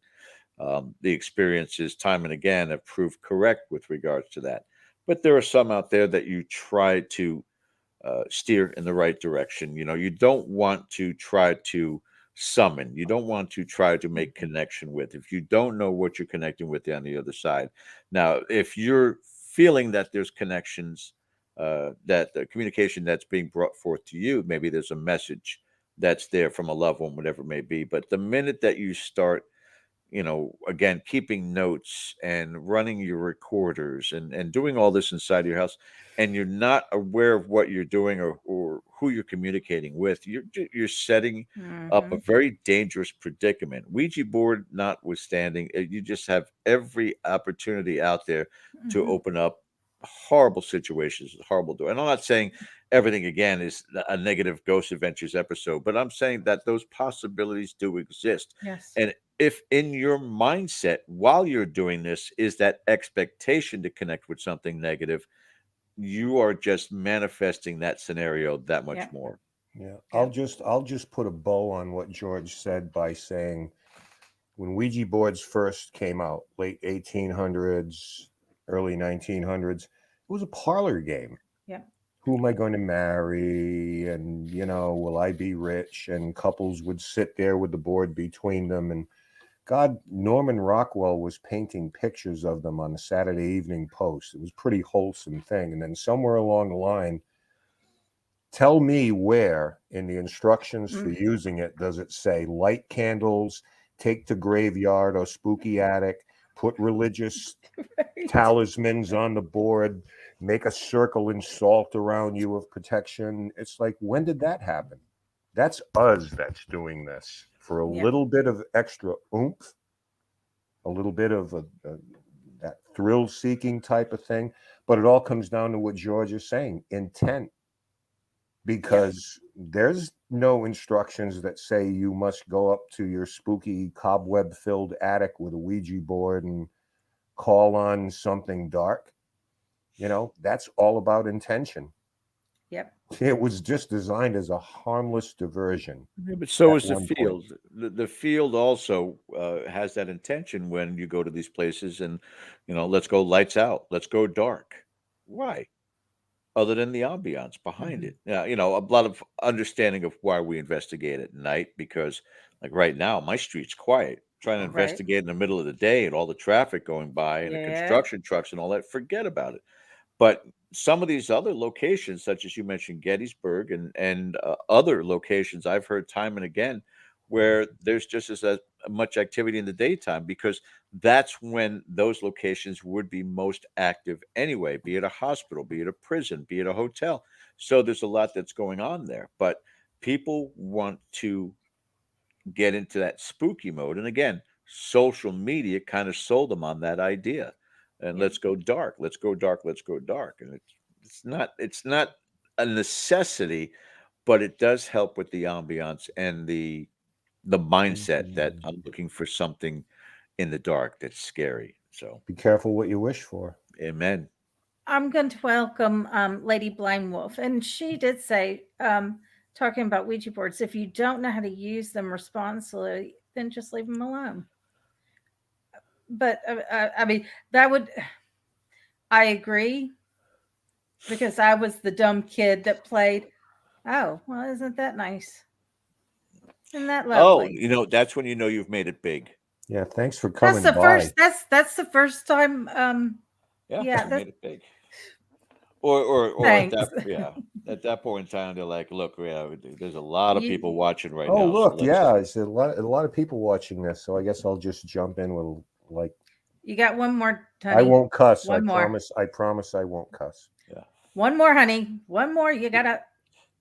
He's there. Yeah, but you speak about intent, whether it's intent with the Ouija Yes. board, whether it's intent with dowsing rods, whether it's intent with a seance, whether it's intent with any type of a communication or opening up the door. It's all about that intent. And unfortunately, again, we're subject to what is out there on social media. And if I duplicate that, maybe I get the same results, not even considering the fact that it's probably false results to begin with, that it's probably something that has been created simply for the views or simply for their sponsors. So people duplicate that in hopes of getting that same type of relevance in their life or recognition Hmm. or connection for that matter. When in reality, you could have a great, amazing, open dialogue with spirit in a positive note, be it friends or family who have moved on, passed on. And I need to hear them. I need to hear the answer. Trust me, they can hear you. they can hear you. And the most important thing and the message that we have heard in I don't know how many ghost stories over the years, with people who have had visits from their loved ones after they've passed, is I'm fine, go on with your life and be happy. Right. Can't Right. ask for anything better. Just real quick, honey, you accidentally blocked Sabra. So can you please check on that one? She was Collateral collateral damage. damage. Yep. And we have one more lovely, lovely message. Yeah. Lovely message. Yeah. Thanks for that. Still stuck on that. Appreciate that. Ugh. Okay, sorry. And thank you everybody for reporting and blocking. So I appreciate that very much, Joseph, Selena, and Lady. And thank you everybody in chat tonight. Wow, you're jumping in there. It's just kind of like good to see you all tonight. Honestly, this is the first time I've ever that's lovely. Anyway, we're gonna just ignore it and go on. Yeah. Absolutely. You guys keep commenting to move that up. Keep commenting. Yeah, so we're tired of looking at it. Joe, just keep typing well. Or goodbye. Yeah. So George, I absolutely was intrigued about your story about Curse City. Yes. The history on it, your investigations, how many times, because you and your team have been there a good many times. Yeah, over the span of 14 years, the first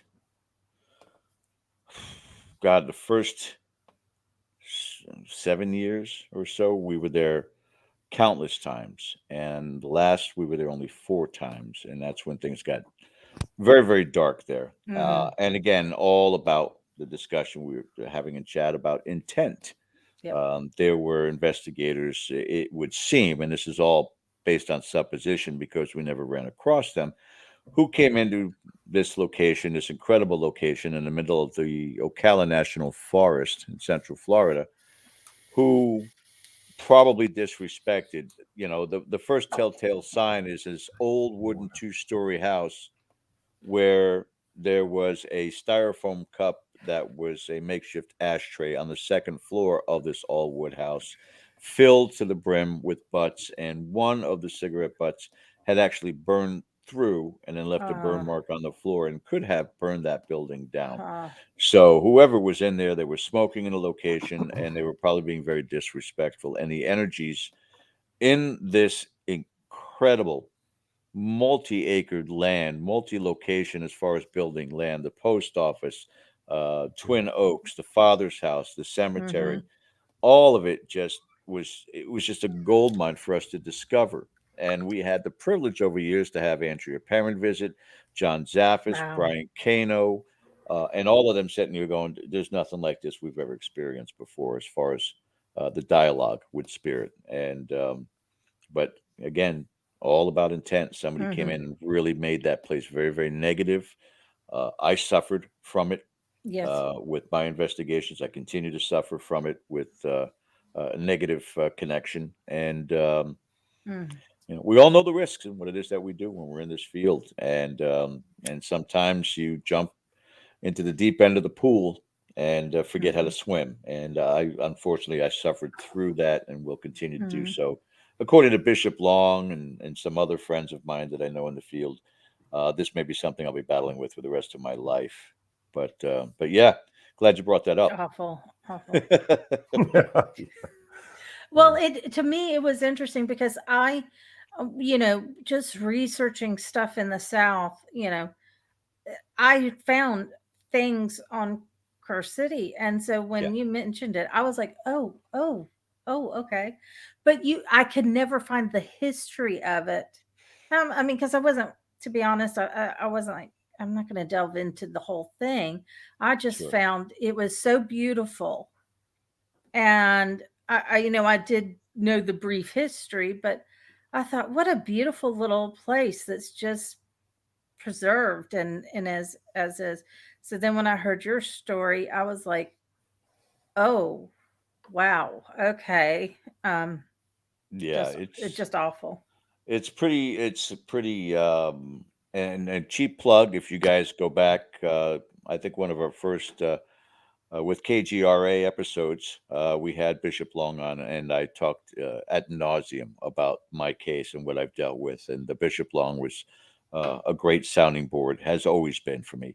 But yeah, and just to clarify for anybody who does want to look it up, Curse City is not Cursed City. It's not CURS or No, CURSED. It's KERR ERR. City. Same thing with Pain House. It's not Pain House like at a gym. You know, it's PAINE, where Ken and his team does a lot of investigating, phenomenal investigating at. But yeah, again, it's one of those places that did have a very short-lived history. 1888 to 1911, a horrible fire, a horrible freeze, and that place pretty Yeah. much cleared out, with the exception of a few homesteaders. And we were fortunate enough to go there enough times to get some really amazing evidence. Yes. And someday I've been in talks with a good friend of mine here locally to take a trip out there and Ooh. see its status and see, again, who is running it now, because the people who ran it were in their 90s when we started Yeah. going. They both passed on, and I think it's still in the family, but we're gonna do some research to find out about it. The most recent one I saw was 2017. Yeah. And these are just kids, so eh. Um. Okay, and I just want to say, Saber, I'm so sorry you were collateral damage. We're so sorry. Welcome Um. back, Saber. So Ken, you recently were on the Dark Zone Live with the Perrin family, Bastard. and can we talk about the EVP that until you played it for Andrea that she realized who the voice Oh, might have been? yeah. That was amazing.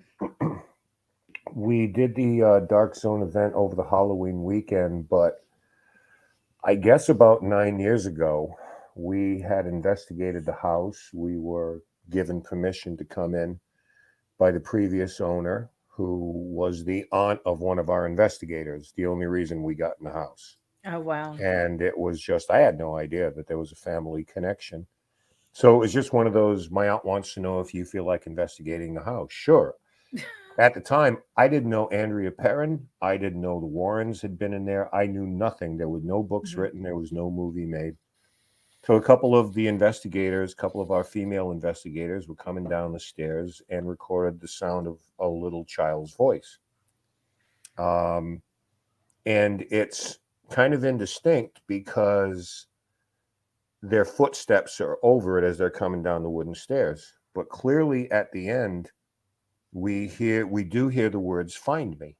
Mhm. And I'm like, okay, well, that's interesting, but I didn't have any context as to what that could have meant. And maybe 4 years later, when Andrea had written the first volume of her trilogy, she was doing a book signing. I had never met her, first time I met her. And ironically, it was at the Payne House. She was doing a book signing there because she had friends who were in the Historical Society. So at some point, we took her downstairs and said, there's something that we'd like to play for you that we recorded at the house. And she was excited about it because Mhm. at that point in time, we were the last Mhm. group to investigate that house. And to my knowledge, I had never heard any recordings or any evidence that had come out of there. So we were kind of sitting on it. She heard it, and you could hear the child's voice. And at the end, it said, "Find me." And the look on her face was just, I hadn't read her Mhm. book yet. The look on that came over her, she said, "Oh my God." And then she said the story about her little sister, April, playing hide Mhm. and seek Mhm. with a child's spirit. And in this particular recording, you could hear at least the words Yes. "find me" Yeah. among something else she said before then, which you really couldn't hear. It's pretty subjective, but clearly "find me." Mm-hmm. And that's when she told us the story of what had happened in the house. And to that point, like I said, we had no context on what that could mean. Right. And those of you who have read the books and seen the movie know all about the little child spirit playing hide and seek. So that was kind of an amazing revelation, Yeah. hearing it for the first time with really no knowledge of what the parents had been through. So sometimes, those sort of things happen, and then all of a sudden, like, it just makes sense. Right. And it certainly did to her, and we were happy that we were fortunate enough to record it and to play it to her for the first time, so she could be one of the first to ever hear it and be able to give us the feedback and explain to us exactly what that was all about. But it made perfect sense. Let me just welcome real quick. We have a new one that's popped in. Amber's Para World. Thank you. Welcome. Oh, So Did I mention I wrote a book with Andrea Perrin? And I've never been to the farmhouse. George, me and you, we need to get together and go. I We know a need to guy. go. I know a guy. Selena just asked George, can you please fix me up with meeting with myself and Andrea? It actually, it's not that difficult. Andrea is constantly on the go. And I don't know what part of the country you're located in, but Ken, if you would like to mention what's happening this weekend where they could meet Andrea. Oh, Should I call her right now, or You yeah. probably could. you want to wait on I've this? I've interviewed her, so I Well, mean, she's in Colorado, so it's only about 6:30 there right now, or 7:30. Yeah, I no problem. I'm sure she's saying yodeling on the side of a mountain right now.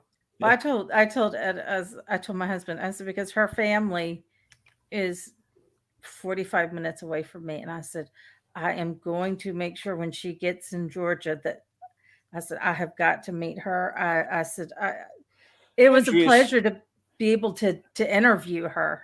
Andrea's okay, but who you really want to meet is Carolyn. Carolyn is just there's an energy about Carolyn I can't even begin to describe. She's just such an amazing entity, an incredible person, and a strong, Uh, strong woman. But yeah, Ken, this weekend again, tell everybody what's going on, and if they want to meet Andrea, where oh, they can do it.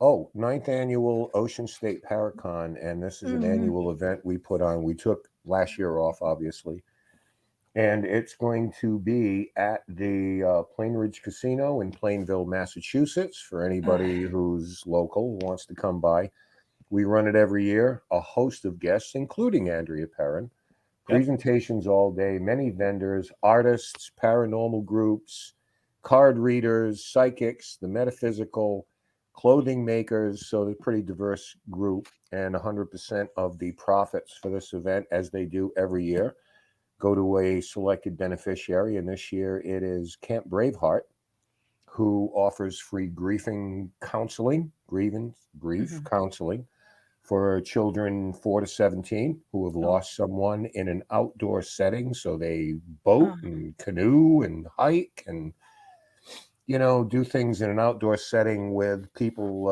and other children who are going through the same thing, and act as a support group for each other. So that all takes place Friday and Saturday this week. It So was at one point 9 months away, and then it suddenly hits you that it's like, oh my God, right there. mhm. it's here. So So anybody in the New England area who decides to make a trip, um, come on by. You're absolutely welcome. Sabra. Friday night VIP party, and then Saturday is the event. Got some there you great go. guests. So Mhm. Selena, if you're within that driving distance, that's where you want to be. Yeah, She's sure. in Texas. She's down here with me. You could meet Oh, Andrea if you like. Get in the car now. You might make Right? it. Maybe. Now, the one thing, and for me, it was very difficult because I thought it would be a great idea when the dark zone was happening that I keep notes. And then, um, so it happened Friday, Saturday, and Sunday. So I did little breakdowns of things that happened, you know. So Friday, I did Saturday, and then, Monday was the last day. And one of the things that struck me was during Well, one, I was emotional when you were there with her and she was talking about the seance. That just, I was in tears Pretty listening to powerful. that. That was some pretty powerful stuff there. And I Uh, had told there were things that I've seen the movie, read the books, and of course I've had George and I both have had hundreds of conversations with Andrea, but there mhm. were things that she revealed that Yes, Saturday night that happened yes. for the first time. No one knew It about. blew my mind when she talked about a priest being there and he was okay with the seance. I'm like, what? Wait, Yeah, do I what? can't. I I'm not Catholic, and even I know that.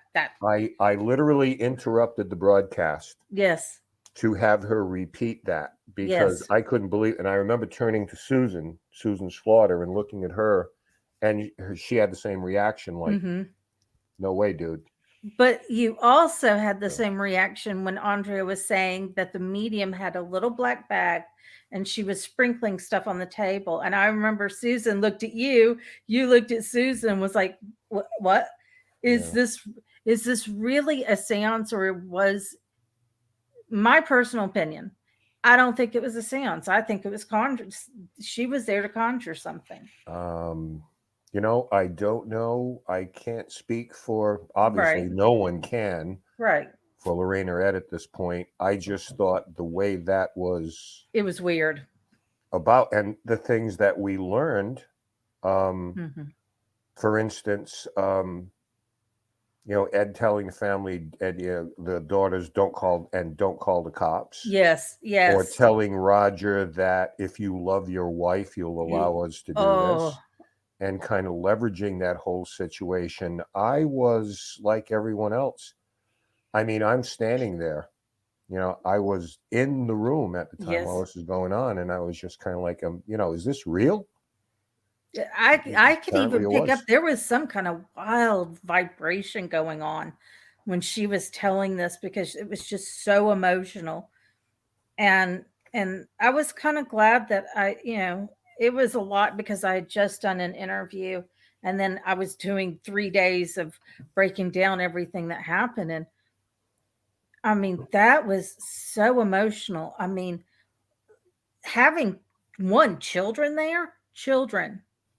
I mean, how Yeah. dangerous and uh, um, oh, it was, but it was very wild. But the Estes method I found very interesting, because you were pacing, and I was like, "Whoa, why is he pacing? What the heck is going on?" Yeah. There I was mean, there was behind when Andrea was sitting, there was a voice behind me, and the other night I think we played it for the producers yes, for the first time on our show, and people heard it and remarked on it. Andrea had felt something on her left side. And I think it was Jen and I who went over and just took some like little temperature things, maybe some mhm, EMF things. Nothing really showed up, but there was something that was going on behind me. So, I tried not to pace too much and take attention away from what was going on. But at the same time, I'm like, hey, I'm going to do investigator things here too. yeah, I mean, that's what I'm here for. So yeah, we did record something, a man's voice, a couple of different opinions on what was said.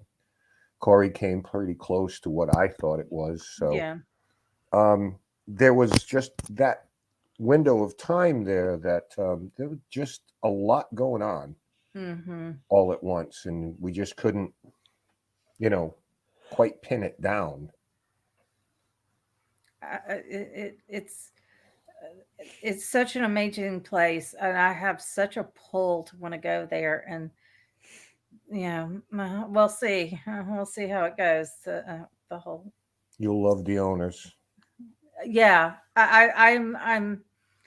I think they're absolutely wonderful people. I mean, Salt of the earth. They're not what you'd yes. think. I Hmm. mean, they're just people from Maine, country Hmm. country folks who found themselves in a position to buy Hmm. this place, but they are just Salt of the earth people, Yes, just regular folks. it's amazing. So my next question is for George. Um, George still here? Oh, yeah, there he is. hey, this, oh my gosh, this fascinated me. I dig in and research people, and I found some interesting videos from the Mystical Festival back in 2016. And you were conducting some kind of um, with small groups, some kind of way that they can introduce in their investigations. Um, Collective and I consciousness. found your techniques. Oh my God, I found your techniques absolutely fascinating. Can you please share with us? It's um, it's really not a difficult thing to connect to the other side when you put your mind to it, and that's what I basically did with the mystical fair and other locations, Hmm. including at the old jail, and we even did a couple of them remotely through Facebook with Terry Rhodey and Tracy Watts. That uh, some of the success of it was just overwhelming. But And the TikTok, the young yes, lady. yes, Hmm. with Alyssa Phoenix, and all it basically comes down to is the innate ability that everybody does have possess to use their mind's eye, their third eye, and we get a little bit, unfortunately, convoluted with life and with other distractions that we don't sit silently and listen to what our mind is telling us, to what our body is telling us. And in this particular case, I'll take groups of anywhere from 3 to 15 people in a room and have them close their eyes. And it's kind of a meditation practice to get them into it. Once they get started, it's an opportunity for them to describe the pictures, things that are being shown to them, things that are not their imagination. Now, there is um, a human frailty called aphantasia that some people possess, where they cannot actually imagine things. That if you tell somebody, imagine yourself on the beach looking at a boat out in the ocean, unless they've had that personal experience, they can't visualize that. It's called aphantasia, and Hmm. 3 out of 10 people could have this. So it's a not as rare as I thought it would be. But in these experiments, some people would say, "No, all I see in my mind is just blackness. I don't see anything," and that blew my mind. But those who did not have this affliction would coincide their stories or correlate their stories. One person would say, "Yes, I'm in a field. Yes, I am in a field. Yes, I'm wearing this clothing. Yes, I see that too." And they were all collectively being told this story by the spirits of the location. I think it's phenomenal because it dispels fear, number one, Hmm. and it gives them a control of their own abilities to have this dialogue with spirit. And I hope that we can continue to explore this.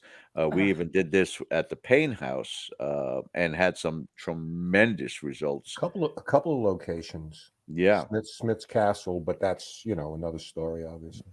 yeah. I mean, We're pushing it. the video was amazing that I saw because you even pointed to one lady and you're like, you have abilities and you're holding back. Yeah. And I was just it blew me away watching this. Yep. Hello, People. Satori. Oh God, are you serious? Oh my. No, people are reluctant to be called out. People are reluctant to be wrong. They don't want Hmm. to be wrong. Hmm. They don't Hmm. want to make a mistake, and it's like there's no wrong answers here. Mm-mm. Because once you open up and you can find that Mhm. other people are having the same experiences, you are now part of a special group. You're now connected to these other people during this session and let loose with it. And again, many times when we've done these experiments, after we were concluded, I'd see people outside during break and say, I saw the same things too, but I didn't want to say anything. It's like, let it go. Let it go. Let Yeah, those you have fears to. go. Yep. There Um, was um there was a question, if you don't mind, I'd like to answer that. Yeah, Sabra from asked. Sabre. Yeah, I was fixing to. I Sabra. was. Yep. Um, and this is something I think kind of important, gets to the root of Yes. technique and Yeah. approach. Use force to get a reaction, stay humble and respectful. Quick answer. I know, you got a few minutes here. The amount of times that I've been aggressive in questioning would probably take up less than half the fingers on one hand. It depends on the situation. Um, Beyond that, my thing, it works for me. I try to have a conversation just as if I Yes. was having a cup of coffee with the spirit world. I ask about their kids. I'm going to the Yep. store. Can I get you anything? It sounds like a silly question, but who knows what the magic question is. So, yeah, That's. I mean, But for you. me, it's always a conversation. It's Mhm. respectful. If you're capable and willing to speak to me, then that's fine. We're here. Send a message. You have our attention. We want to make sure that no, you're not forgotten. So That's that's what me. It I works. promote. Works for me. That's exactly what I tell people. If you want to talk to spirit, then you talk to them because they were once one of us, a living being. Yeah. And I If was like, someone, children, men, it doesn't matter. yeah, Kids ask what their favorite color is and their cartoon, and I talk to them. I'll tell me your story. I'll yeah. tell it, whatever you If want. if you put yourself in a position, you're talking to a person. If someone came to your house and said, "Are you George Lopez?" Yeah. Well, I have some questions for you. It's like, well, wait a minute. First of all, who are you, and what kind of questions are you asking? Do you Mhm. have money? Do Exactly. you have money? Is this I going to mean, or is this going to cost me anything? Yeah.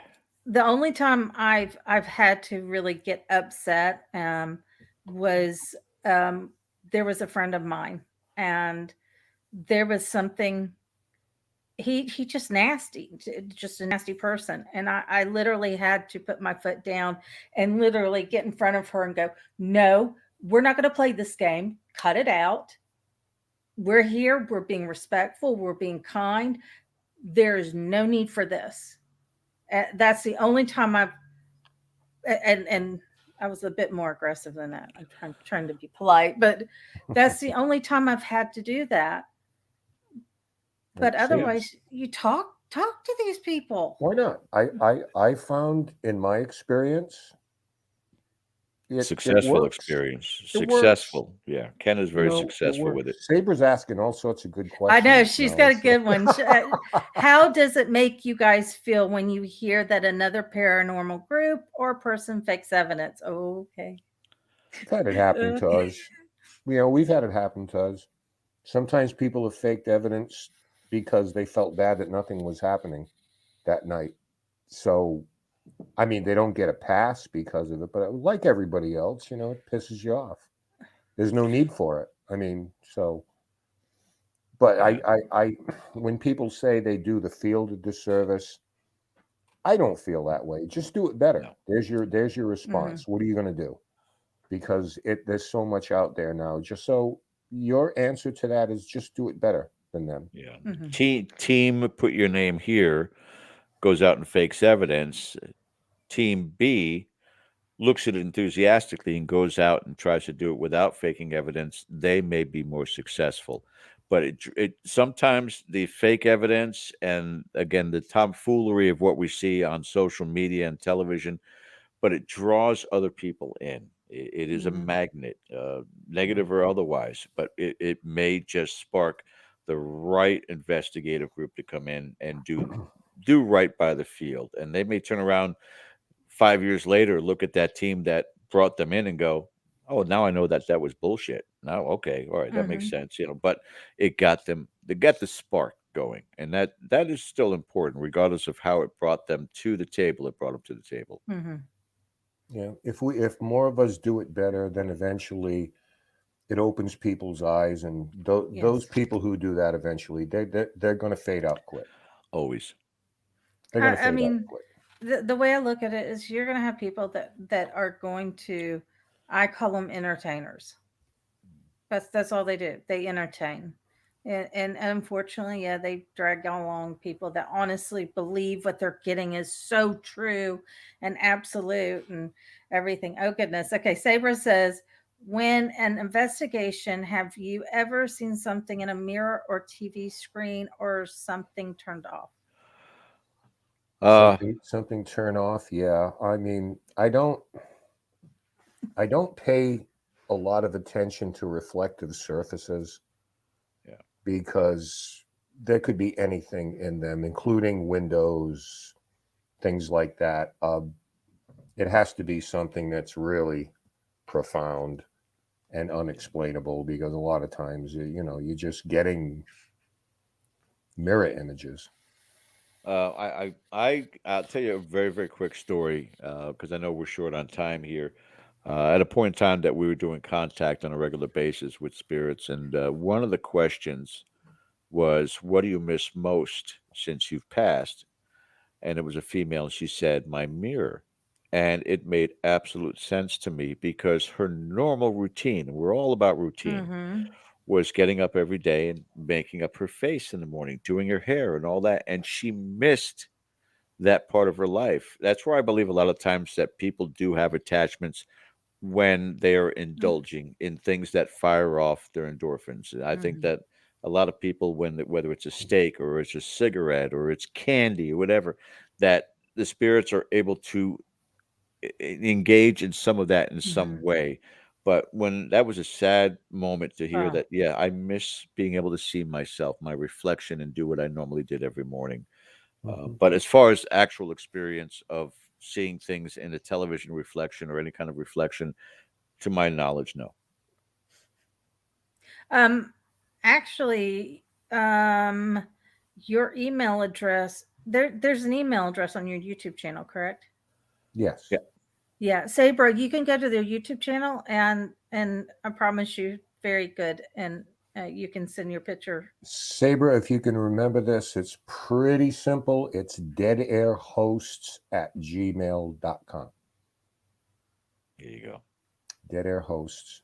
And we also want to take a minute to tell people a little bit about our YouTube channel. Yes, We're going to yes. do the hit subscribe thing. Dead Air Full Spectrum is the name of the channel. And there's a lot of great content on there. And we're on Sundays from 8 to 10 on our YouTube channel as well as the KGRA Digital. So please, we ask everybody, because it makes a difference, just take a quick minute to subscribe, take a look, because, we're just trying to get those numbers up. We're starting from the ground up. Yeah. We left somewhere else to come here. So we want to take you all with us. So Dead Air Full Spectrum on YouTube. They Give us a and subscribe. I've been watching them for a long while before I um even before I did my channel. And you guys have such amazing guests on there. They're so wonderful, so informative. I like when y'all throw in y'all's evidence that y'all've gotten. It is so the guests alone are wonderful.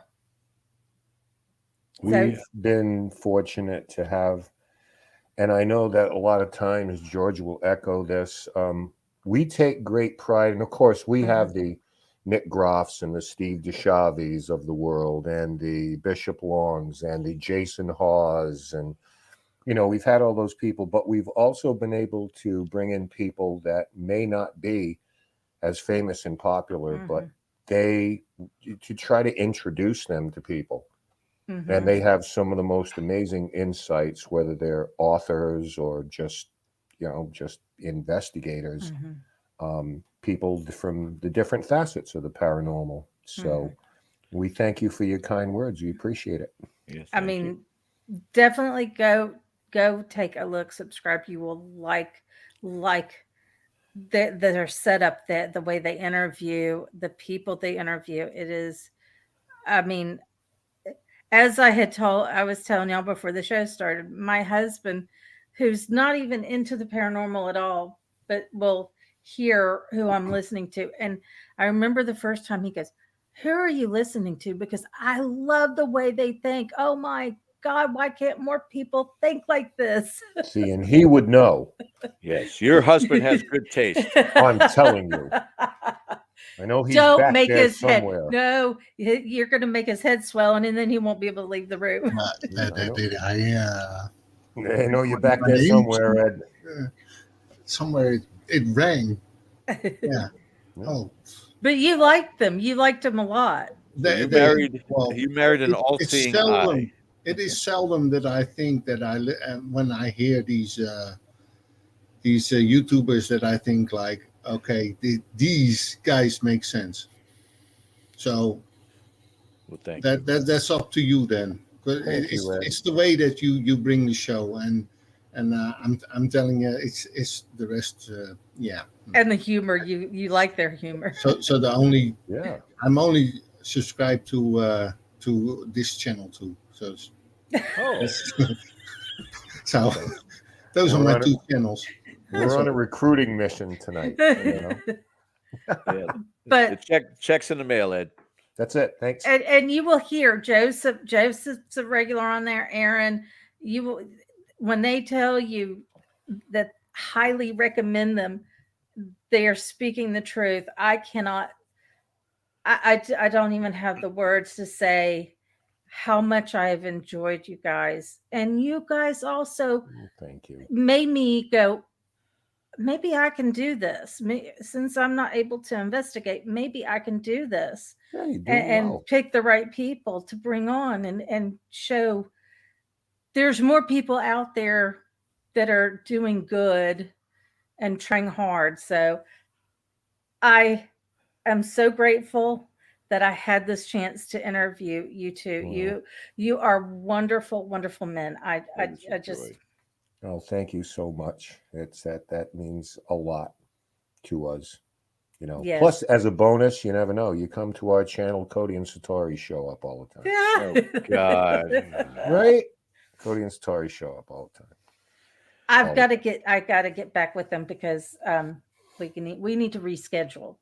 I was supposed to interview them, and so things happen, and so Busy kids. They are busy kids. I'll tell you what. Busy I love them. adults, I young love adults. them. I love them. They are wonderful. They have such.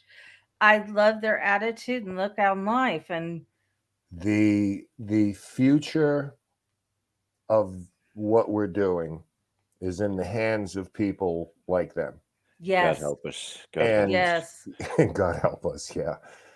But you know, it makes you feel good that, you know, with everything that's going on generationally, and we talked about YouTube and all the rest of this stuff, hmm we're in good hands if folks like that just carry this through, Yes. because their heads are in the right place, their hearts are in the right place, and you know, they're on a good path. Yep. So, you know, future's bright, because To- George will be retiring shortly. Yeah, So yeah. To infinity and beyond with these guys, and so many others in the field too, and absolutely. keep the midnight oil burning. Well, I am just so blessed and so over the moon. I got to have you guys on because I could go on with y'all forever and ever. let's do another hour, sure. Why not? We're way past Ken's bedtime right now. My God. It's like, yeah. I mean, honestly, I could just go on and with you guys. And as you can see in the chat, I mean, the questions are wonderful. And yes, they were. I mean, I think I might have to have you back on again. If you, It's time. if you, Suppose. if Suppose. no pressure, but I suppose. Let me check my schedule here. I'll wait. Yeah, we're open. This won't. I was going to say this won't take long. Right. I mean, honestly, to goodness, y'all have so much information that I just find fascinating and wonderful. And, y'all do it in such a positive and warm environment, encouraging all these people. And, well, you encouraged me as well. I mean, I'm getting up there. Truck on. I'm Keep doing it. You do a wonderful job, Ken. This is Thank great. you. You have a wonderful audience. And I'm looking back and forth into chat, and people are coming in and engaging and stuff like that, and that's kind of what you do it for. Yes. Let people know it's just like, hey, thanks for inviting us into your home. Spend a little time with us. We'll have a little chat and, get to know each other a little bit, because Yep. why not? This is our own version of collective consciousness right here. That's it. There you go. There you go. Thank you so much, gentlemen. I appreciate you. your time. Thank you. Thank you. Okay. It's been great. Thank you. Okay, thank you so much, guys. Oh my gosh. I've been sitting here with goosebumps interviewing them. The wealth of information they have is mind blowing. And their show on Sundays are awesome. They are such, they promote these younger people that are coming in and trying to guide them in the right direction and everything. So, truly, truly wonderful men. Please go and watch them, because you will love them as much as I love them. Like Selena says, they're like family. Absolutely, absolutely. Um, and like I I just I don't know. I'm just very whew, okay. Sorry. Um, Now for December, I have exciting news. I have not one. Oh, wait, what? No, it's okay. I just Okay. wanted to say next interview. Yes, yes. So I have in December not one, but two different interviews with mediums. Um, it'll be the beginning of December. I think it's December 2nd, a Thursday. Um, I am having Gail Hasten on, and she has a remarkable story that will blow your mind. So you don't want to miss Gail. The she, yes, you'll like it. Big time history. So thank you, everyone, from the bottom of my heart. Thank you for coming and participating and being here and watching. You all help and make the show as well. So thank you, and have a wonderful night, and have the wonderful rest of your weekend.